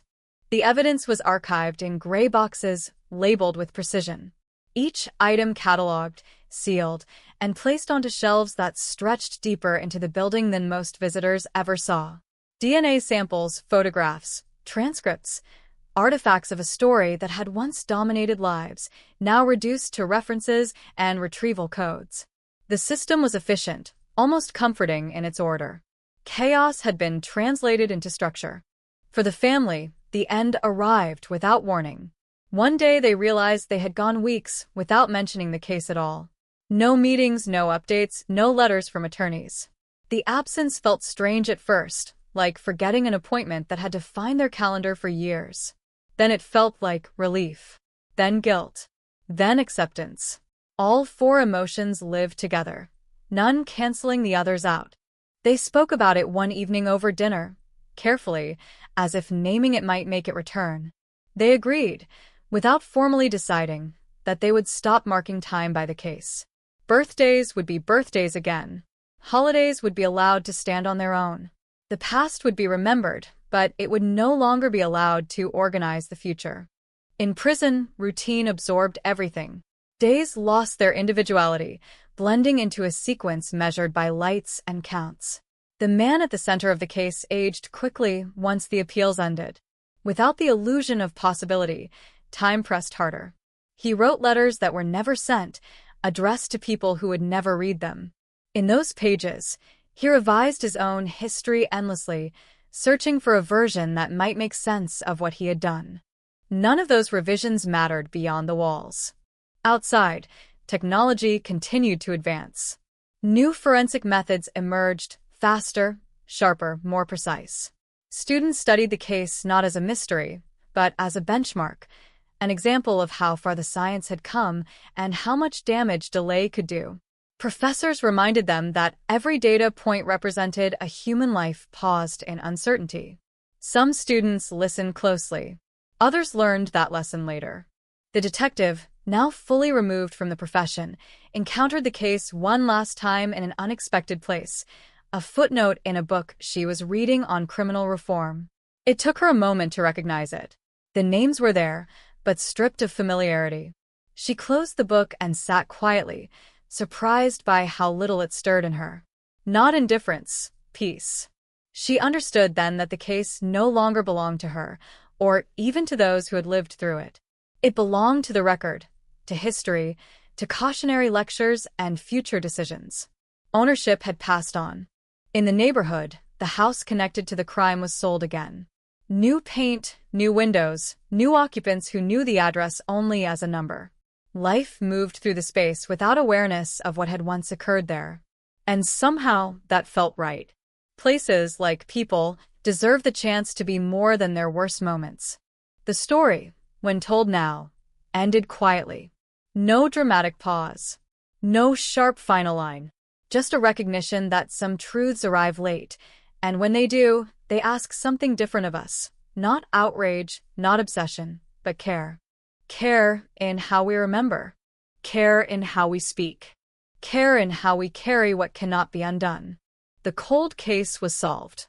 But what lingered was not the solution.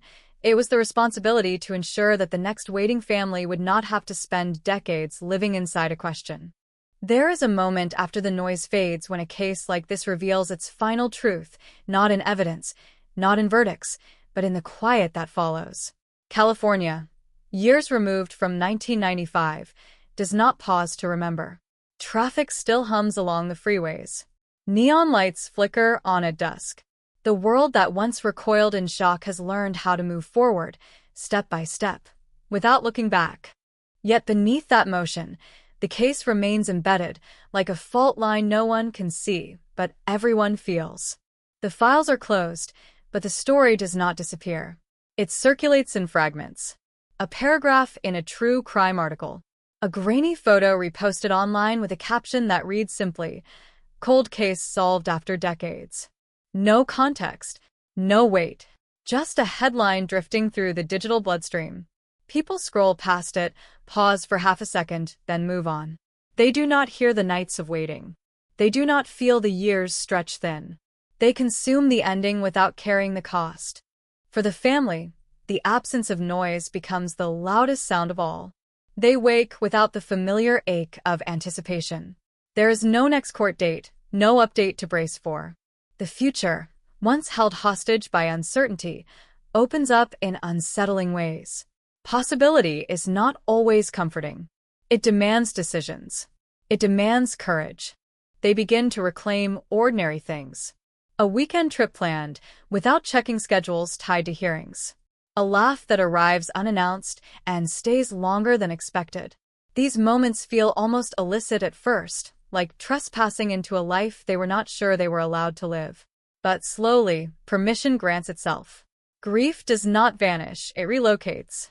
It becomes quieter, less commanding, woven into memory instead of dominating it.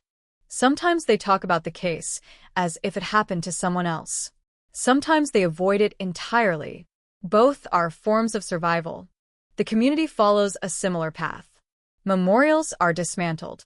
Flyers yellow and tear away. The name that once echoed through town halls and news broadcasts becomes a reference point rather than a wound. New tragedies claim attention. Old ones settle into the background, not forgotten, but no longer urgent. And yet, every so often, someone remembers. A neighbor pauses outside a familiar street, struck by a sense of déjà vu they can't quite explain. A former classmate hears the name again and feels a sudden tightening in the chest. Memory works this way, unpredictable, unscheduled, immune to closure. In academic circles, the case is cited with precision. Timelines analyzed. Failures documented. DNA techniques praised for their power to resurrect truth from the dead hours of the past. Conferences discuss it in terms of progress. Panels debate ethics. Journals publish conclusions. All of it correct, all of it necessary, and all of it incomplete. Because no chart captures what it means to live decades inside a question. The man convicted becomes a static figure in the system. His identity reduced to an inmate number, his story flattened into a cautionary footnote. He is no longer the subject of fascination. He does not haunt headlines. He exists, contained, irrelevant to a world that has moved past him. Whatever explanation he clings to, whatever narrative he repeats in his own mind, has no audience left. Justice, in the end, is indifferent to understanding. The detective who once chased the truth through endless nights now views the case with a clarity of distance. She recognizes her younger self in old notes, urgency scrawled into margins, assumptions framed as certainty, hope embedded where skepticism should have lived. She does not judge that version of herself. She honors it. Because without that relentless pursuit, flawed and human, the truth might never have surfaced at all. She knows now that resolution is not the same as healing. It never was. Some nights, long after retirement, she still wakes at odd hours, her mind assembling fragments of cases long closed. But the cold case from 1995 no longer demands her attention. It rests. Not solved into insignificance, but solved into place. A chapter. Not the book. And this is where the story ends, not with a revelation, not with a twist, but with a lingering question that no verdict can erase. What happens to the years that were lost while the truth waited? They do not return. They do not rebalance. They do not apologize. They remain, suspended in the lives of those who endured them. The cold case was solved. The DNA spoke when everything else fell silent. An arrest shocked a community. A truth emerged from decades of dust. On paper, The story concludes cleanly. But listen closely, beneath the headlines, beneath the closure, beneath the stamp that marks a case is finished, and you can still hear it, the faint echo of a life interrupted, of time stolen, of questions that waited too long for answers. That echo does not fade. It reminds us that every cold case is more than a puzzle. It is a wound that learned how to stay open. And even when the truth finally arrives, it never arrives alone. Long after the last document is filed and the last headline fades, the case continues to live in places no archive can reach. It lives in the quiet habits people never question, the way doors are locked twice at night, the way strangers are assessed with a glance that lingers a second too long. California learned those habits in 1995, and it never quite unlearned them. The truth arrived late, but its timing did not soften its weight. It landed on lives already shaped by waiting, by absence, by the slow erosion of certainty. The announcement that finally broke the silence felt almost unreal, as if the years of not knowing had been more solid than the answer itself. For some, the solution felt definitive. For others, it felt like an intrusion, a disruption of a fragile balance built around unanswered questions. In the days after everything became official, the media revisited old footage. Familiar images resurfaced, police tape fluttering in dry wind, neighbors speaking into microphones with eyes wide and voices unsteady, investigators promising answers they did not yet have. Viewed now, the footage carried a strange duality. It documented the beginning of a mystery that had already ended, a past captured in the act of not knowing what the future would demand. Viewers watched with the comfort of hindsight. They knew how it would turn out. The people on screen did not. That difference mattered. Because the real cost of a cold case is not measured in years alone, but in the way time stretches when it carries uncertainty. Every unanswered night felt longer than it should have. Every ordinary day carried a shadow, the knowledge that something unfinished waited in the background. The resolution did not erase those days.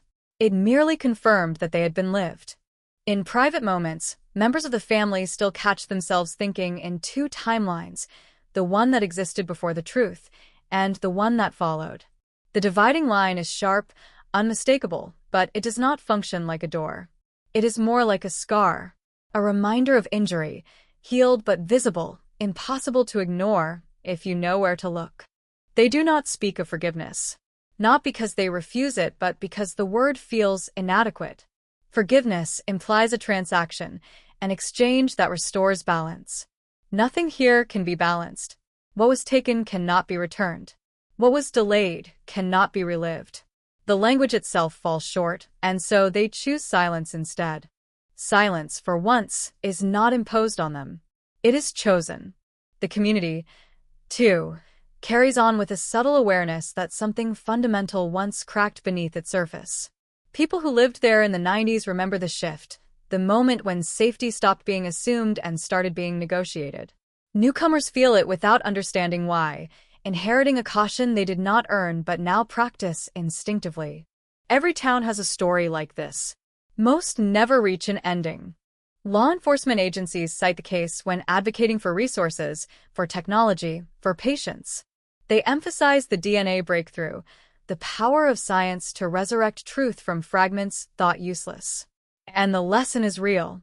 Without that advancement, the case might still be unsolved, still haunting, still unresolved. But another lesson lingers, quieter and harder to face. Time is not neutral. Every year a case remains cold, evidence degrades, memories blur, witnesses vanish. The pursuit of truth competes with entropy, and entropy always has the advantage. The arrest in this case felt miraculous not because justice triumphed, but because it managed to arrive at all. Those who worked the investigation in its final phase understood this better than anyone.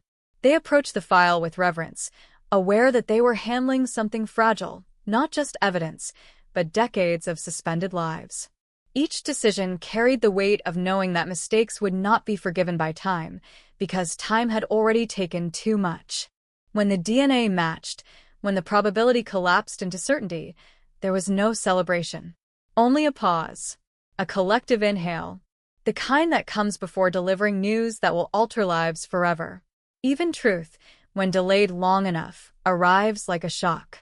The man arrested could not comprehend the scale of what had caught up with him. In his mind, the past was distant, sealed, irrelevant. He had built a life on the assumption that silence equaled safety, that the absence of pursuit meant the absence of consequence. The knock at his door shattered that illusion instantly. What followed was procedural, efficient, relentless. The system moved with a confidence that contrasted sharply with its earlier uncertainty. Warrants executed. Samples processed. Charges filed. Each step underscored a single reality. The past had not forgotten him, even if he had tried to forget it. Yet his reckoning, however deserved, was only one small piece of the aftermath. For everyone else, the resolution demanded a different reckoning: how to integrate the truth into lives that had adapted to not having it. Some embraced the clarity, clinging to facts as anchors after years of speculation. Others found the facts intrusive, an unwelcome disruption of narratives that had helped them survive. Both responses were valid. Neither was complete. The case did not end cleanly. It ended humanly. And so it persists not as an open file but as a reference point, a reminder of what patience costs, of what progress can recover, of what it cannot. Years from now, someone will encounter the headline again: California 1995 cold case solved. DNA breakthrough leads to shocking arrest. They will read it without context, without history, without feeling the weight behind the words. It will be just another story in an endless stream. But for those who lived it, the words will always carry an echo of waiting, an echo of fear, an echo of hope stretched thin but never entirely broken. This is the final truth of the case. Resolution does not erase the past. It simply changes how the past is carried. The question is no longer what happened. The question is how we live with the answer. And that question, like the faint hum beneath a city that never fully sleeps, continues long after the case itself has gone cold again, this time, not with mystery, but with memory. In the end, the case settles into the world the way all unresolved weight eventually does, not by disappearing, but by becoming part of the background hum of things people live with. California does not hold a vigil for it. There is no final ceremony, no collective exhale. The truth has already arrived, and now it must coexist with everything that came after it. Time continues its indifferent work. Children who were not yet born in 1995 grow up, move through the same streets, attend the same schools, unaware that those places once carried a different kind of gravity. They learn the story only if someone tells it to them, and even then, it sounds distant, unreal, like a cautionary tale from another era. History always feels safer once it belongs to someone else. But for those who remember, the case never fully becomes past tense. The family understands this better than anyone. They do not wake each morning thinking about the crime, yet it exists in the architecture of their lives. It shaped how they love, how they trust, how they prepare for loss even in moments of joy. The answer they waited so long for did not free them from that structure. It simply allowed them to stop staring at the locked door at its center. Sometimes, they imagine an alternate timeline, a world where the DNA technology existed sooner, where a single test, run at the right moment, changed everything. In that version of reality, years collapse into weeks, grief is sharp but brief, and life resumes along a different path. They do not linger there for long. That road leads nowhere useful. What happened cannot be optimized after the fact. The mind learns this lesson slowly. Across the system, the case leaves fingerprints in unexpected places. Policies rewritten. Evidence retention standards tightened. Training modules updated with quiet urgency. No one says it aloud, but everyone understands. This story could have ended very differently. It almost didn't end at all. Detectives new to the force hear about it in passing, often late at night, when war stories surface and cautionary examples are shared. The lesson is not about heroics. It is about patience, about restraint, about respecting the idea that even when a case goes cold, it is not dead. It is waiting. Waiting for technology. Waiting for memory to loosen. Waiting for a mistake. The idea is unsettling, but it is also a kind of promise. The man responsible fades further into obscurity. His name is rarely spoken now, even by those who once obsessed over it. He becomes what the system is designed to make him, a resolved variable, no longer central, no longer powerful. Whatever fear he once inspired evaporates with attention. In that sense, his punishment extends beyond confinement. He is forgotten. And yet, forgetting him does not mean forgetting the damage. On certain anniversaries, the date still catches in the throat. It passes quietly, without announcement, but it never goes unnoticed.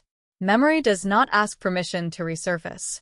It appears in flashes, a sound, a smell, a headline glimpsed out of the corner of the eye. The body remembers, even when the mind would prefer not to. This is the residue of a cold case. Not mystery, but impact. The media eventually moves on, as it always does. New crimes dominate the cycle. New faces replace old ones. The algorithm rewards novelty, not endurance. The story of 1995 slips deeper into the archive, resurfacing only when someone searches for it deliberately. It is no longer urgent. It is informational. That distinction matters, because urgency belongs to the present, and the present, by definition, cannot carry everything. Still, there are nights when the world feels thinner, when silence presses in, and the story resurfaces not as a headline but as a question that refuses to fully dissolve. What does justice mean when it arrives late? Is it an answer, or merely an acknowledgement that the waiting was not in vain? There is no consensus, only individual reckonings. For some, justice was the arrest. For others, it was the truth. For many, it was simply the end of not knowing. And for a few, justice remains an incomplete concept, a word that gestures toward resolution without fully delivering it. The case teaches this, if nothing else. Closure is not a destination.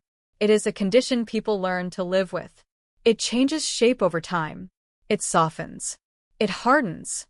It resurfaces when least expected. But it never fully replaces what was lost.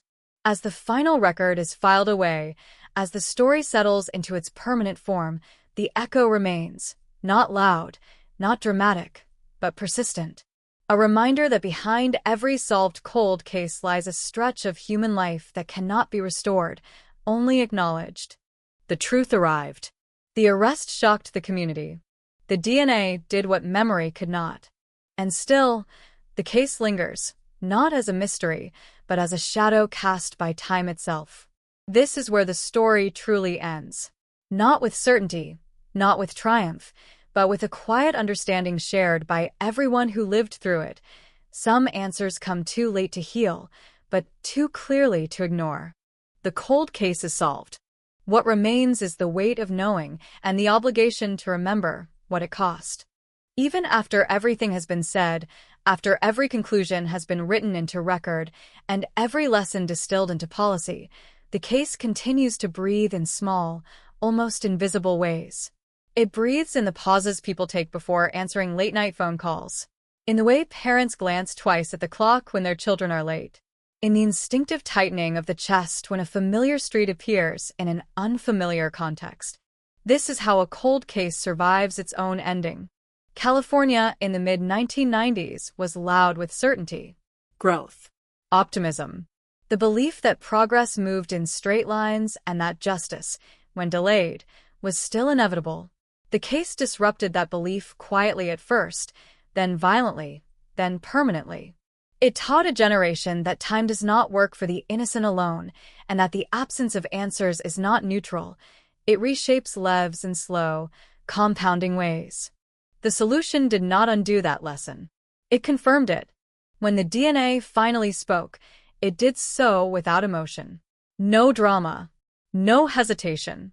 Just probability collapsing into truth. A mathematical certainty that carried the weight of decades.